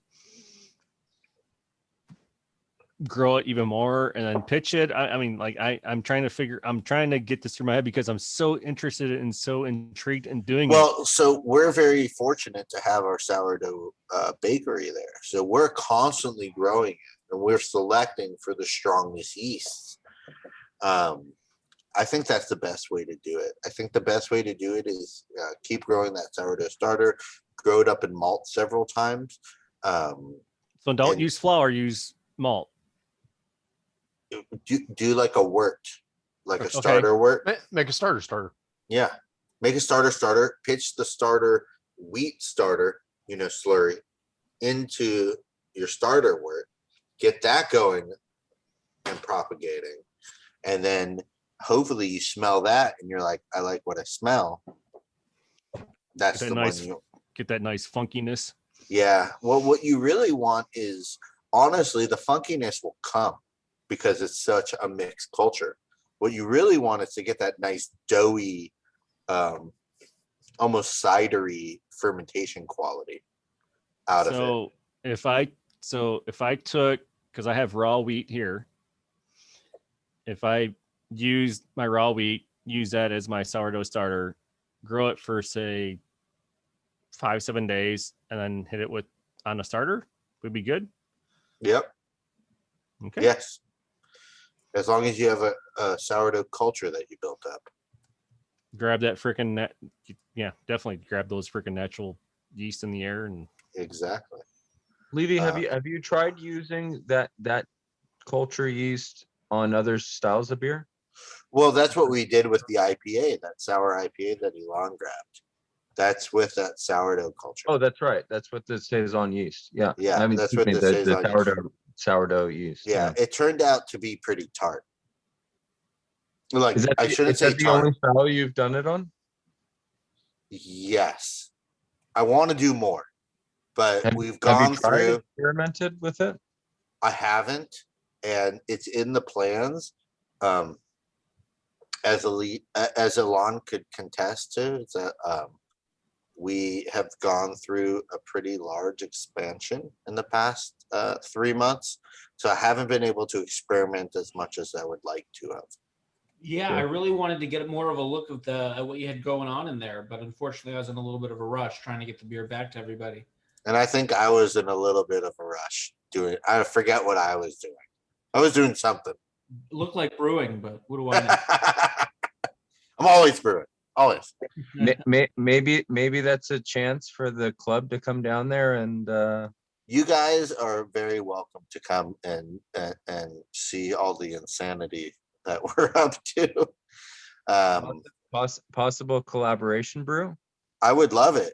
You tell me where and when. Tell Drew to hit me up. Any of you guys, give me a style. Give me a style and just let's go. We'll eat pizza. We'll eat pizza. It'll be great. We have a big private area also. It's like Elon could tell you it's pretty large in the expansion. Yes. This was actually my second time there, and I never actually saw the inside before, so I couldn't contest to how much bigger it was, but it was nice in there. We could have everybody comfortably. Yes. Levi, I just got to say, as kind of a new Falcon member and kind of new to brewing, what excites me about the beer that you provided us and what I heard from you tonight was your drive to taste. And I think that on a commercial scale, visiting your website, you're not just brewing beer, but you're baking and you're providing food. You're a taste smith, you're a flavor smith, and it comes through on different levels. And I think that, on a professional, when you open a brewery, that you're subject to so many pressures, from the community, and especially in Long Beach, right, where there's so many IPA and so many kind of like, but even when, and I think one of the things that Drew mentioned tonight was that even, Chris and his focus on German beers in Moore Park, in an area that, doesn't see a whole lot of that. The two of you are really just kind of focused on flavor. I'm so excited to come down and just see your space and, Thank you. And come, and I live in North Hollywood, just to kind of make the trek down there and see the and just kind of like dive into the taste that you've done and the experiments that you've done. It was, I think that's what it is. I think when you come down to our spot, it's an immersion in flavor across the gamut. Luckily, we have a secret weapon. My wife Harmony is a world traveled and renowned pastry chef, and no beer comes out that she hasn't given her stamp of approval on. It really does make a huge difference, because you could get tunnel vision. A lot of brewers could get tunnel vision into the process, and homebrewers are the same way, in that, like, you've spent so much time, effort, money on producing a product, you get cellar blind, right? You get cellar blind into this understanding that, like, the process speaks for the flavor of the beer. But, I don't see everybody who comes and sits in my store. They might not know any of that stuff as much as I try and tout that on social media or through other platforms. They don't know that. So I need that beer to speak for itself. Which is one of the great things about the happy hours that the Falcons are doing, and what I brought to St. Louis is it gives the brewers a chance to actually get out from the back and talk about the beers, because, as one has almost opened up 2 breweries, I can relate to this a little bit. Is one of the things is who can sell the beers the best? Well, it's the person that makes the beer. It's, as much as you can train the front of house, but when you get a chance to talk to people about the beer and the process and the vision, because those people that you have up in the front of house, they can't talk about the vision of where you want to, where you're going for that beer. And I think that's fantastic. Yeah, you kind of have to do everything, right? Because there's got to be a scalability to your ability to tell that story, for you to portray that. So the flavor has to be there. Nobody's going to trust you about your story, or that story is going to be short-lived if the flavor of that beer is not approachable. Yeah, I just want to underscore what you said, Levi, because I was stuck on process, while my wife, when she got into brewing with me, was stuck on flavor, and she experimented with hops and with recipes and with fermentation time, and I was stuck on like how long, and measure this and measure that. And her beers have always, in my opinion, come out better on my palate and to our friends, and to some in competition. So I'm looking forward to more just diving into that.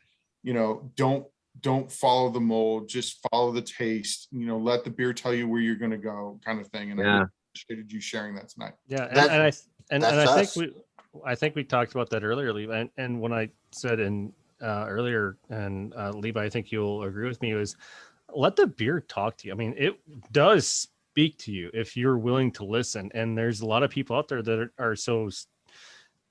Steve, I don't mean to. If I'm insulting to you, I'm sorry. I don't mean to do so. But there's people that they're so involved in the process that they forget about the process of the yeast doing the work, and doing this talking and doing the speaking and listening to what the yeast is going on doing and telling you when it's ready to go.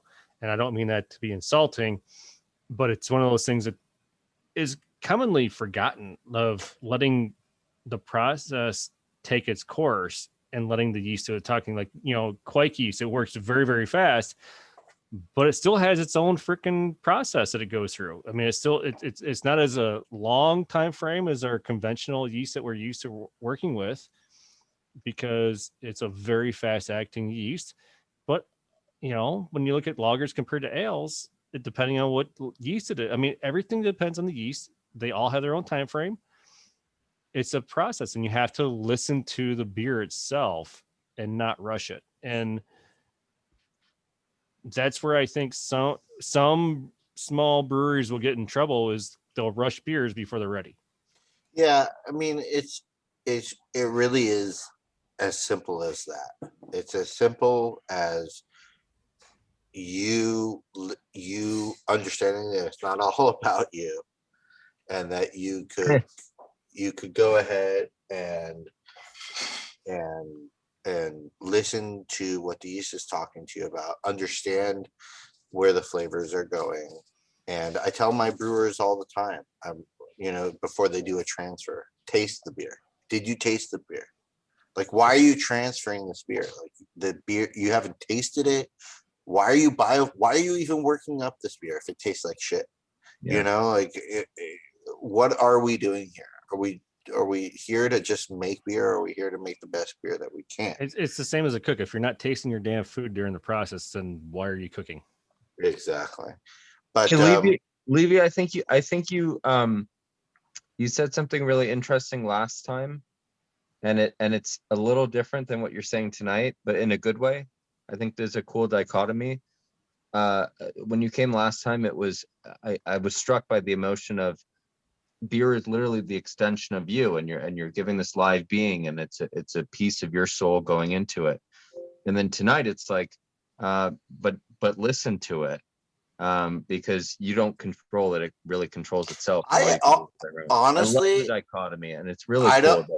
I would say it's not a dichotomy, and I'm gonna have to touch on my rabbinical and Hasidic roots on this one. But you are only an extension of what you give. You give that love. It controls you. It shows you. You become the thing that you love.